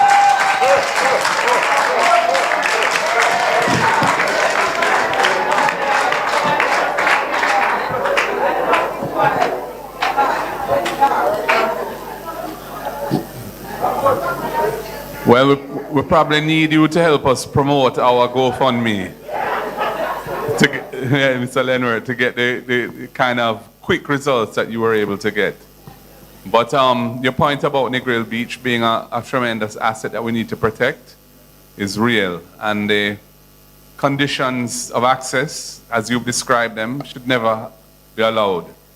You know, Jamaica is quite dependent on tourism as one of the major industries in the country. And Negril Beach and Negril is one of the major tourist centers that we have. So we can't allow our major tourist centers to go down and become an embarrassment, or, you know, where people come and think, God, this is not what I was expecting of such a famous place as Negril Beach. So I take your point there. Yeah, it is. I mean, the ethanol thing, you know, the attempts have been made with that in Jamaica, but still have these huge acreages. They probably have estates bigger than the whole of Jamaica, you know, and the economies of scale that you can derive from that, the efficiencies and so on, are significant. Our sugar industry has really struggled ever since the protections that were negotiated in the past were removed under the WTO. And so we know that an attempt was made to privatize, and that did not work well. And the industry is really at a very low ebb, you know. But the idea of ensuring that we don't destroy our rivers and our marine life through our solid waste disposal practices, that is a very real issue. And we, you know, that is impatient of debate. And I don't think there's anybody who would disagree with you that we need to be ensure that we don't do those things, you know. In Kingston, we've had some attempts to clean up the Kingston Harbor and to try and manage waste that flows from gullies into the Kingston Harbor, which has been a real problem. But it's kind of catching it at the back end, which is difficult to do, rather than ensuring that communities have waste disposal opportunities and practices so they don't have to be dumping their waste into the gullies, which is a real problem because people are not being serviced. It's the same solid waste issue on a timely basis. So they end up doing things that they know is not right, but they feel they don't have any, you know, anything else that they can do, so that's what they end up doing. Yeah. But I'm gonna tell the treasurer to link you to help promote our GoFundMe. And Mr. Lambert, we're going to send you out a bill for the advertisement of your tour business. All right, so we'll take the next question. I think Mr. Who is next, Oral? Okay. Ladies and gentlemen, and the Member of Parliament, good evening. Yeah. First, I like to say, God bless Michael Manley. The reason why I said that, I born in the 70s, and me I tell them, Mr. Mark Golden and all the members, they say, Westmoreland people, we go through a lot of tribulation through Siaga. I'm telling you, we go through a lot of suffering through Siaga. The waterfront was down there. When I was in the 70s, I used to swim from wharf, go over to the barge. I used to take sugar and come back on the land. And may I tell you, Mr. Mark Golden, from them move the ship from Westmoreland. Westmoreland was doing good. Money was booming in the town. Everybody was happy. And once they mash up the waterfront, that's where everything in Westmoreland started going wrong. So I may tell you, Mark Golden, we go through a lot of separation through the Labour Party. And Michael Manley have to come down here with Tony Clark. You know, how much land? Michael Manley say, what you do with so much land? The people, they need land. And Michael Manley have to bad them up and say, no, sir, you can't get so much land. I give the poor people them to live. So I have to say, God bless Michael Manley. That man stand up for Westmoreland and stand up for the poor people. And one thing I'm going to advise you, sir. You see, down by the wharf, I talked this already when Peter Phillips was coming up. I said to him and the MP, Mr. Valls, I was talking to him. He said, down by the wharf, any more sugar. And if you don't want to put no more sugar ship, we can get some cruise boat. We can train the people them down at Westmoreland, the youth them to turn a tour guide. You understand? Put up something to show the tourists them say, boy, this was a history play because Westmoreland have a lot of history. Westmoreland have a lot of history, sir. You see, from the sugar front, leave Westmoreland, that's where crime start up, everything start go wrong because the youth them don't have anything to do. I may beg the private sector and the business people there, please, I'm begging you, we need to reach out more to the ghetto youth. Please, because we have youth in the ghetto have a lot of skill. Please, I'm begging you, we need to reach out to the ghetto youth and because Mr. Golan, I'm telling you this, the police them doing a good work, but listen to me, you say if you don't reach to the people in the ghetto, things gonna go wrong. You have to reach the people them in the ghetto. You understand? We have to reach them, we can sabotage them and entreat them. You understand? That's cause crime. You understand? That's cause crime and a lot of things. So please, I'm begging you. So you can do for it, sir. So I want to thank you for all those comments, and what the chamber would like you to do, sir, if you could provide a little list of the names and the skill sets that each person have around there, we will circulate it and we'll engage as best as we can. Over to you, Mr. Goley. Or anybody from your panel. I think that your offer is commendable. I think if something practical can come out of the passionate statement as to how to get the youth them engaged in productive activity and help to uplift the youth them, that would be a great achievement coming out of this event. So I would endorse that suggestion. And of course, Michael Manley is a great champion of our party, and we're very proud of what he did for Jamaica. Yeah. You know, I should mention I have a family connection with Westmoreland, with Sav, because my mother grew up in Sav. Her father, my grandfather, was the medical officer of health, the doctor in charge at Savlamar Hospital, up to the point where he died in the 1930s. So my mother grew up in Sav, so I have a little, family connection with this place. Yeah. Thank you, sir. Next question, please. All right, name is Cosman Jackson. As I was at the Jamaica Stock Exchange conference earlier this year, and Minister Aubin Hill mentioned that the government was able to raise significant, I believe he mentioned $7 billion at 2%.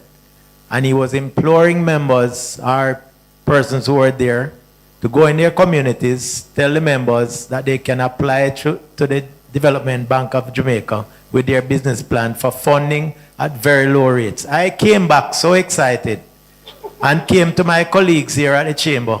All those persons who were approaching me and wondering how they're going to rebuild their businesses, they have good business plans, and I suggested to them that they could get in touch with Development Bank of Jamaica, which they did, only to be told that they have to go to their commercial bank, and that it is through that window that certain sectors will be funded, and they are not aware of that special funding that Minister Hill mentioned.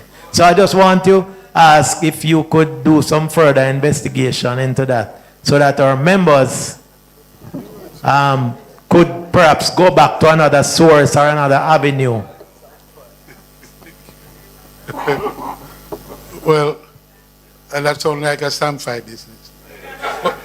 But seriously though, first of all, you would have heard it yourself, Cosman. So if you've heard it, I have to rely on that he did say that. And if he did say that, that is misleading, because they may have gotten funds from places and given it to DBJ, but DBJ, as you found out, doesn't lend money directly. But beyond that, we were told that they have for small businesses, micro and small businesses, really small businesses, because micro business really can't access DBJ loan. It's too onerous, because you have to fill out first a 63-page document, and by the time you fill out, if you can fill it out, then, and you get the money, then you realize that the terms of the loans and conditions of the loan is not appropriate for the business. So a lot more needs to be done in that regard. We've been struggling with this concept of a development bank and how it operates in this context, and I believe that it should be very clear that it's pointless in getting this money and the people can access it on terms and conditions that will impact their business favorably.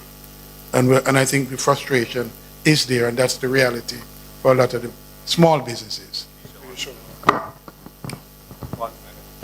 And just to add some light to what it was being offered through the Development Bank of Jamaica, it's actually 10 billion that they have to off-lend to the commercial banks to lend to borrowers. The rate is 8%.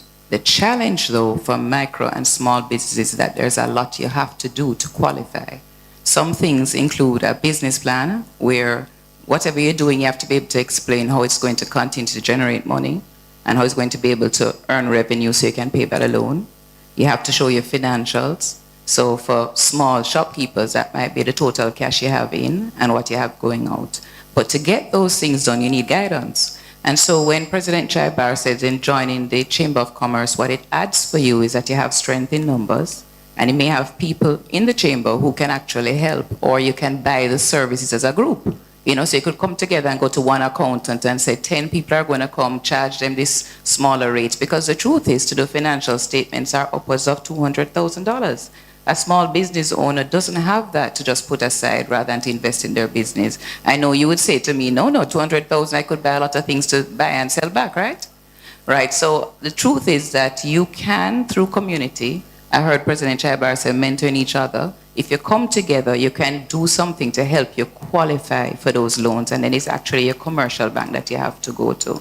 So we need to spend some more time, if we're serious as a country about small businesses, and invest in the things that small businesses need to be able to move forward. And I'm sure you agree with me, right? Yes. Thank you, Senator. And I would like to pause to also acknowledge the presence of another senator who just joined us, Robin Small Ferguson. Welcome, sir. And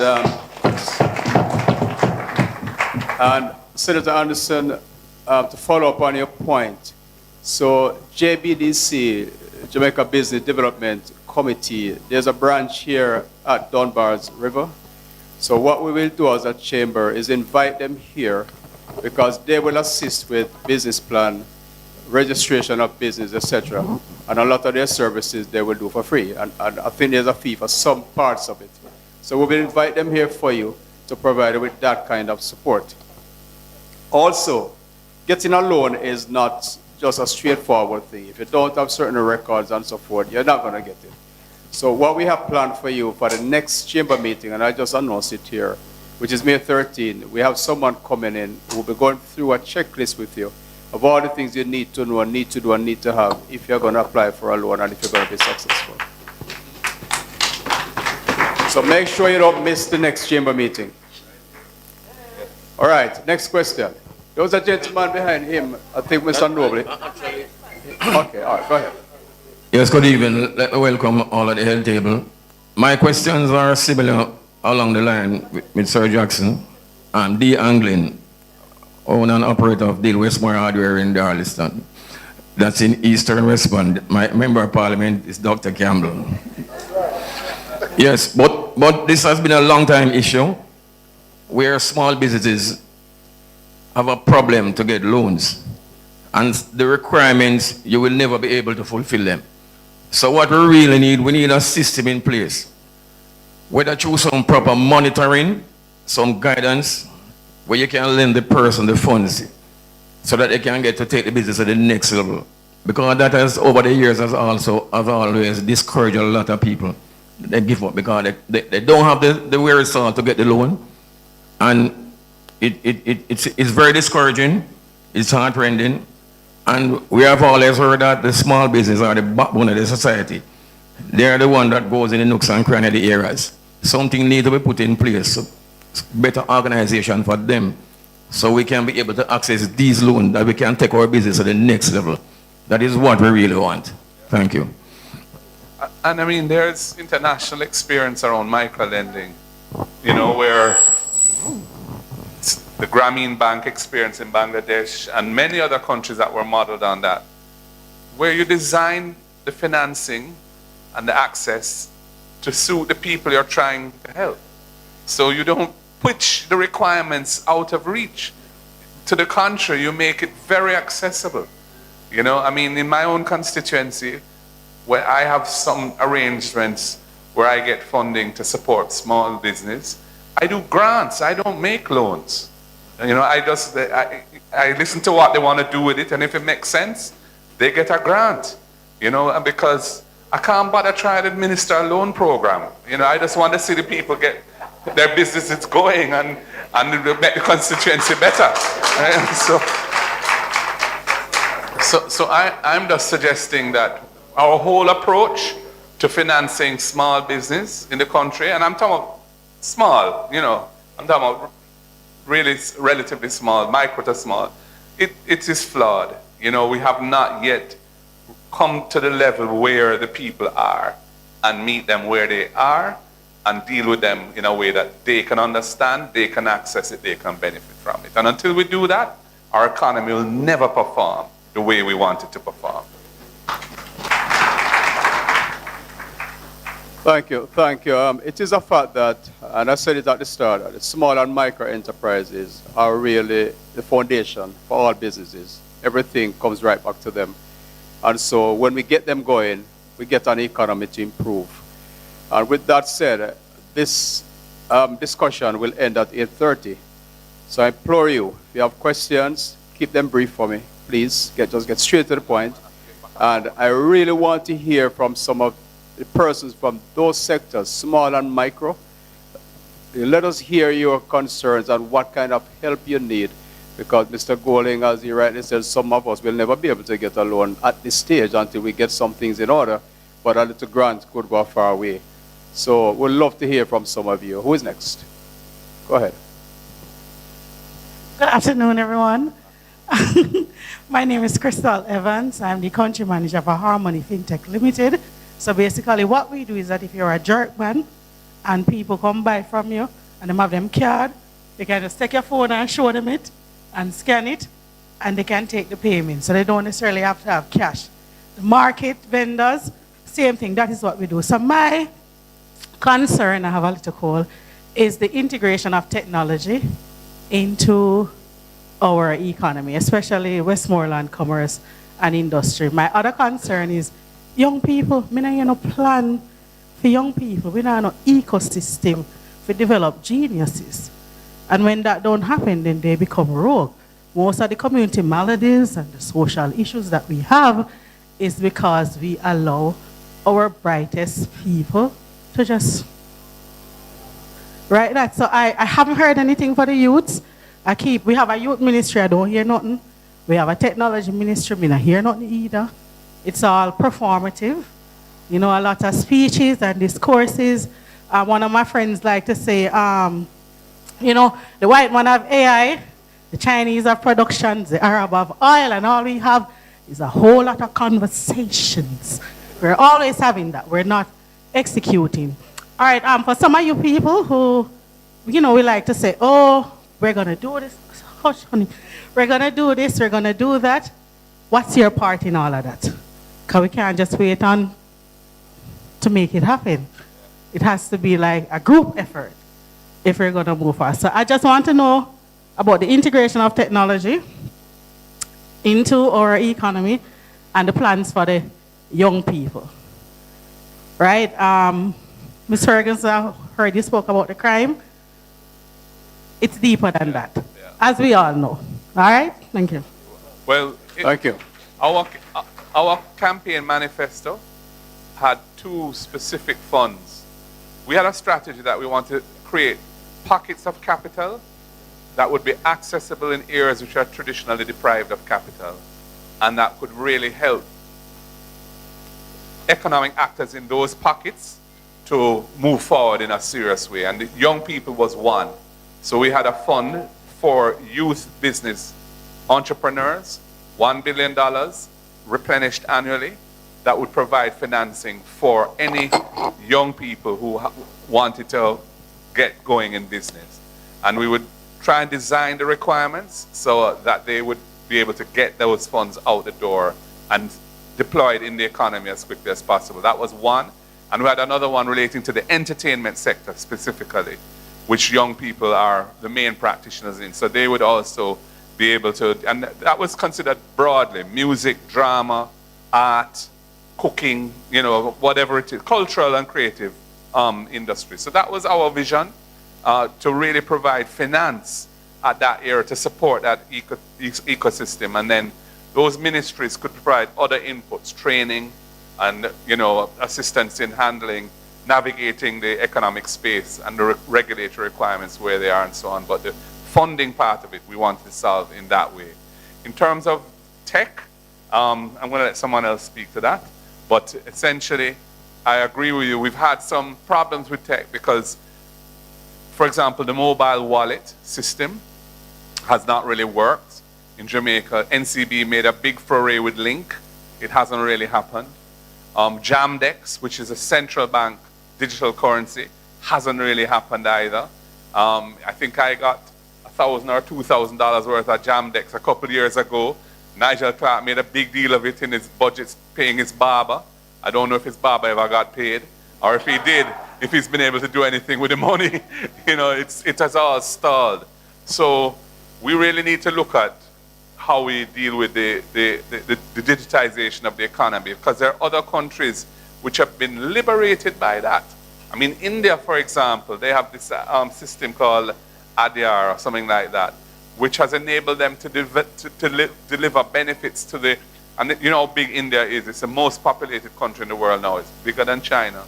And they have been able to deliver into villages all over India government benefits, state benefits through the ADR system, which is entirely digital. In India, you can pay for anything from your phone. Even from a market vendor, you want to buy a melon, you can pay for it through ADR. And they all have bank accounts facilitated by this.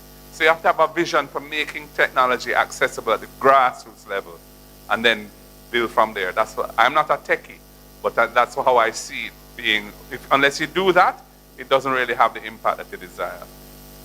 Is there anyone else? Thanks. Good evening, everyone. In my portfolio of productivity, efficiency, and competitiveness, technology is one of the prime enablers. And if I could just take 2 minutes to say it operates at a number of levels. If we start at productivity at a personal level, the first thing we have to transform is our education system. And we've been talking about this for forever. But when I go into a classroom today as a member of parliament, it looks very similar and it's organized much as it did when I was in school decades ago. If I walk into a bank or a supermarket or any other type of organization, it looks completely different and it operates completely different and driven by technology, but we still haven't incorporated it in any meaningful way in our education system. We talk about upskilling our workforce. Technology is one of the ways that we can do that. Those who didn't get the first opportunity in school can be upskilled. And one of the initiatives we had around that was in our campaign manifesto was that we were going to use heart to match dollar for dollar every business who invested in upskilling their workforce, whether small, medium, or large businesses. We would have matched their investment in their workforce to improve their productivity. So that's at a personal level. At a business level, there's a whole, AI is transforming personal productivity, particularly in some industries, but it is having devastating effects right now on many areas in our business process outsourcing. In Manchester, in central Manchester, I championed the first BPO center. I brought Sutherland Global to Manchester. And at their peak, they were employing close to 10,000 people in Jamaica. My understanding is now that has been cut in half, and it's affecting many other BPO type operations. So AI is inevitable, but if we don't use it, and if we're not early adopters of it, we're actually going to be victims of it. I give you another example. There's a company I'm associated with that had a margarine tub filling line, and they've just introduced, or in the process of introducing, a robotic line to replace the humans who were tub filling. They've reduced the employment on that line by 85%. But the efficiency, that company will now be able to compete in export, not just in the region, but across the world. So what this takes is investment at the company level to give people the skills. When I'm driving down to Mandeville every week, many times a week, it pains me to see people cleaning the highway, the east-west highway, with broom and rake and wackermen cutting the side.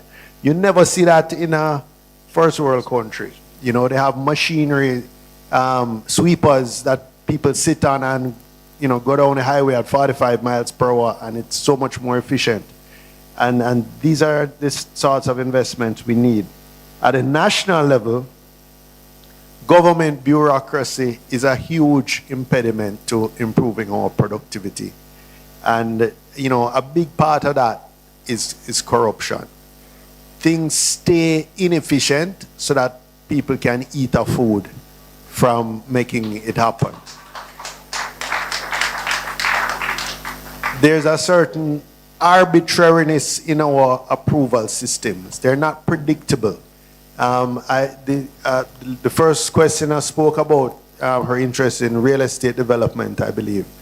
And if you're talking about real estate development, it can be a minefield in terms of you try and go through the process, you follow everything. At the end of the development, the Water Commission might say, yes, I know we approved the project at the beginning, but guess what? You can't connect to this sewage line here, or you can't get water at this line. You have to run it another mile in order to get it, even though it was approved on that basis. The fire department says, yes, we approve your plans with regular windows, but no, we really think you need fireproof windows.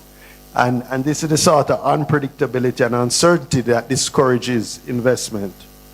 And finally, I just want to say there's a systemic impediment to productivity and competitiveness that we have, which is the cost of energy.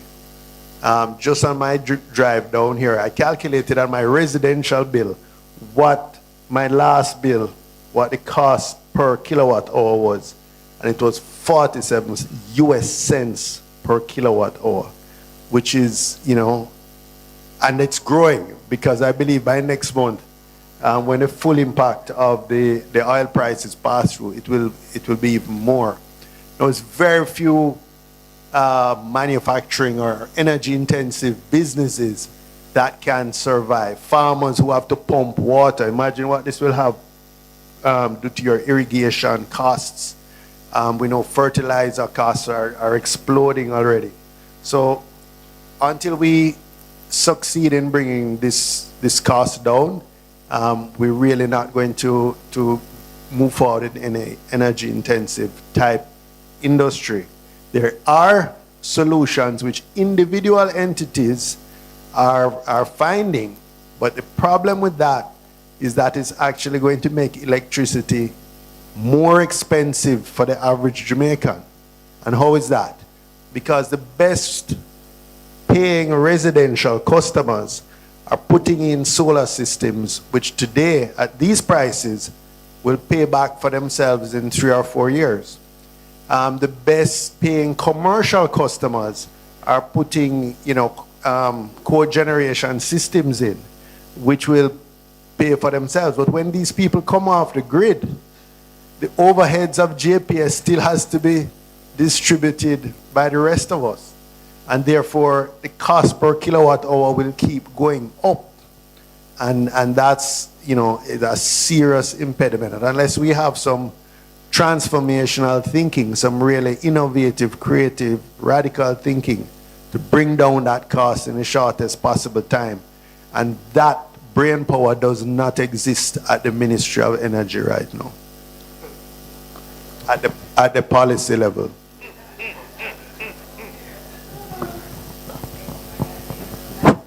Good evening. Roger Allen. Gentlemen, MPs at the head table, good evening. Good evening all. I won't ask you a question where you can't do anything about. I'm going to ask you the question that you can do something about. The people of Westmoreland over the years have always supported the People's National Party. Whichever way you look at it, the majority of the time, the people of Westmoreland support the People's National Party. I don't have a problem with the Prime Minister not paying us a lot of attention. That's the norm. What I have a problem with is when the PMP is in power, Westmoreland, who is always loyal, don't seem to be benefiting from the PMP in power. Typical example, the ferries to Maxwell Highway.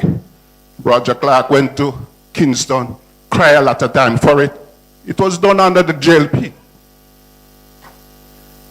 We thought to Darlistan. It was done under the JLP. The biggest police station being built anywhere in Jamaica is being done under the JLP in the parish of Westmoreland. Point out to me and the PMP supporters in here, what are the tangible development that has taken place by the PMP in central Westmoreland. That is what we'd like to see.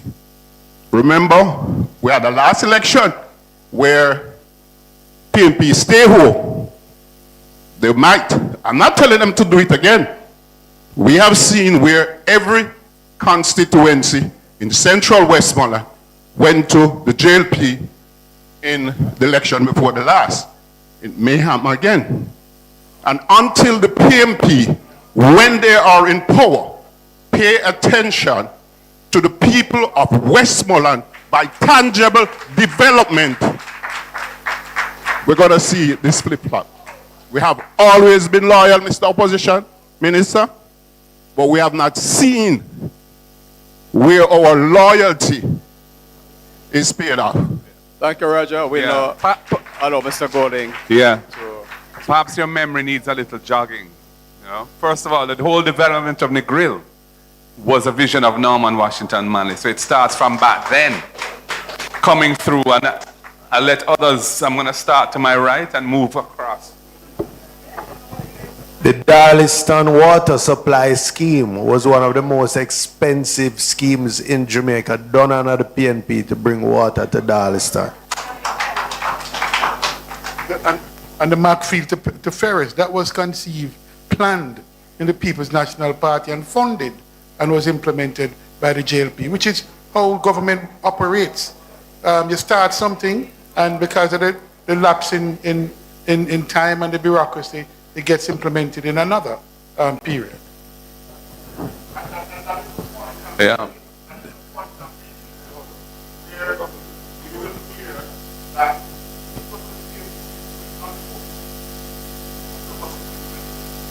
Folks, we are interested in who make it happen.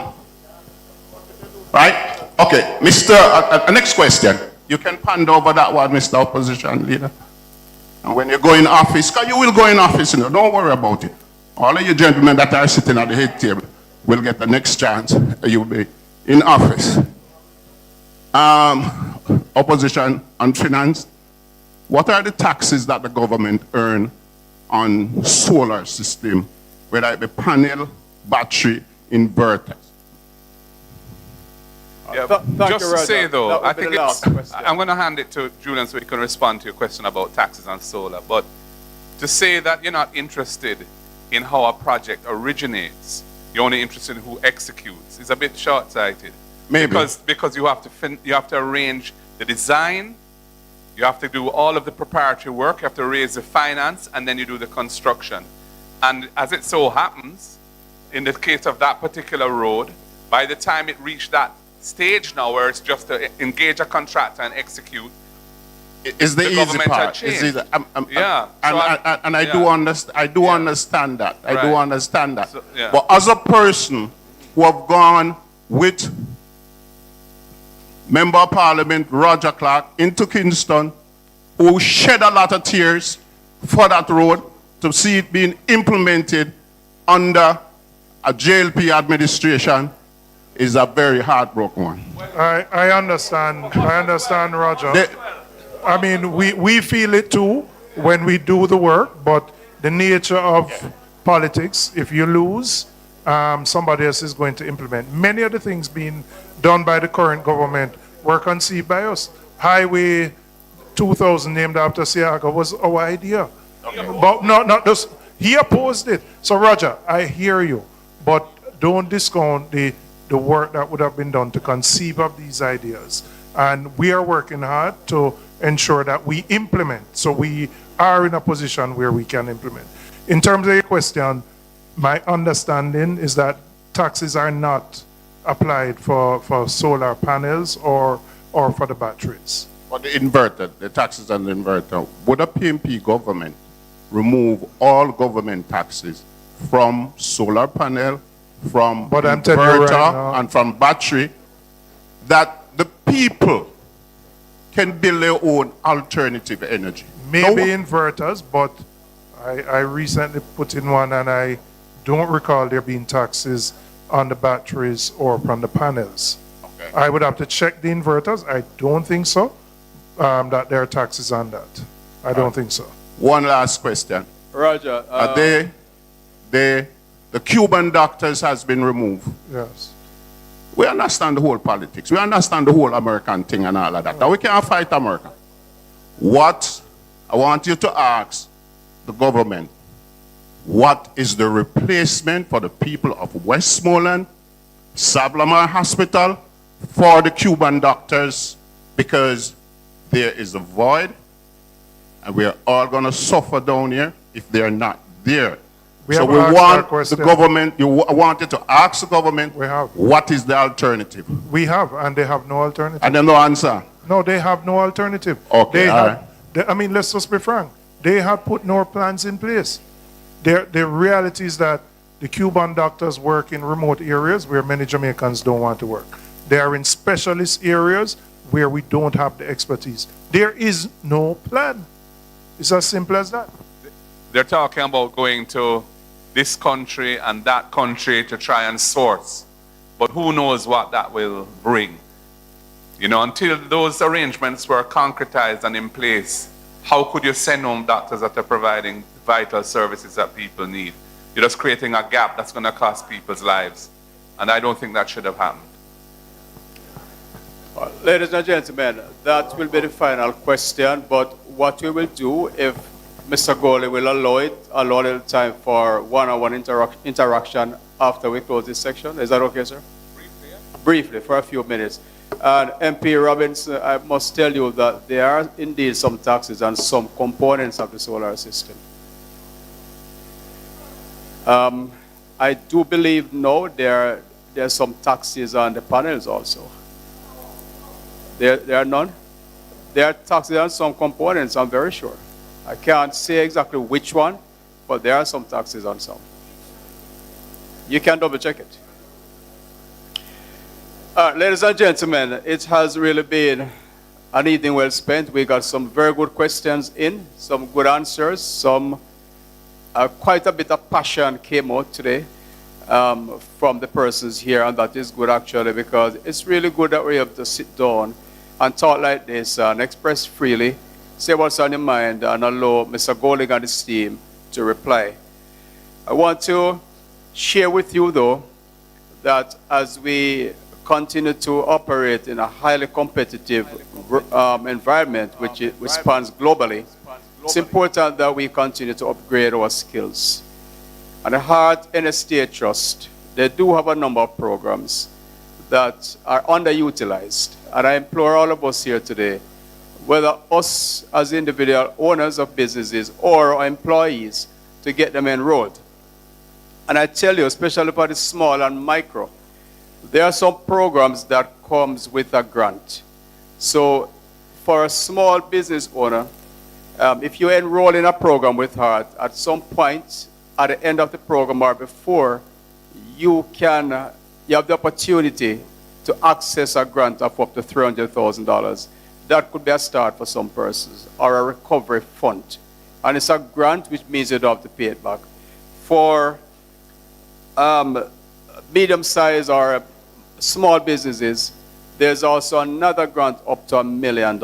I don't have all the details of how you qualify for them, but they exist, and I would encourage you to go on the site, check them out, and see what you can enroll in and what you can access.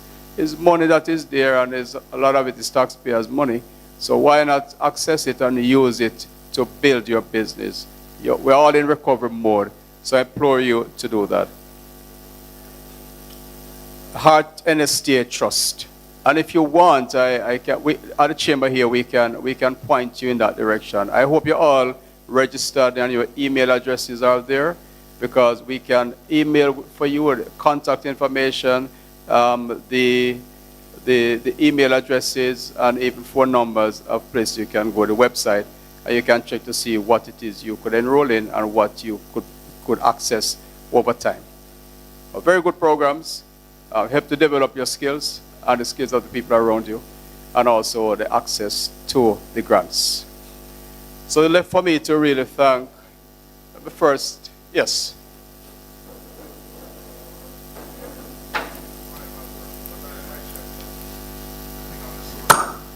No, I just wanted to update you because I checked the thing on the solar panels. Solar panels, lithium batteries, inverters for solar applications are exempt from GCT and import duties. 0% GCT and duties apply. There's a very small fee, I think 0.3 of 1% and 0.5 of 1% environmental levy. And there's an income tax credit, a 30% income tax credit. So by and large, it is tax-free. And those persons who can, I mean, if you can access the funding to do it, I would encourage you, particularly at a time when energy costs are rising. Thank you for that, Sir MP. So, ladies and gentlemen, let me first thank the media for being here. I see we have BOJ here too. I want to thank each and everyone who showed up this afternoon. You've been here a long time, and we appreciate your patience and for staying with us this long. We're really grateful for the questions and the answers. And last but not least, I would like to thank Mr. Golding and his team. You really came here today, sir, with quite a lot of support and resource persons that did very well in responding to the questions and making suggestions. And thank you also for your pledge of, was it $1 million, sir, or $100,000? But I like to add zeros, you know. $100,000 to support the Labor Day project downtown South. Much appreciated. And members of my team, Oral for providing the PA system, and for Hotel Commingle for catering for us today, allowing us to use this space. We're most grateful. Thank you all very much. You can hang out a little bit, network, talk to each other, interact. That is one of the big parts of being at a chamber meeting. Get to know each other. And for those who may have a question and didn't get to ask it, but please don't bombard them. We can spend another 5 minutes or so with that little interaction. Thank you all very much. The meeting of the Chamber of Commerce of Westmoreland is now terminated.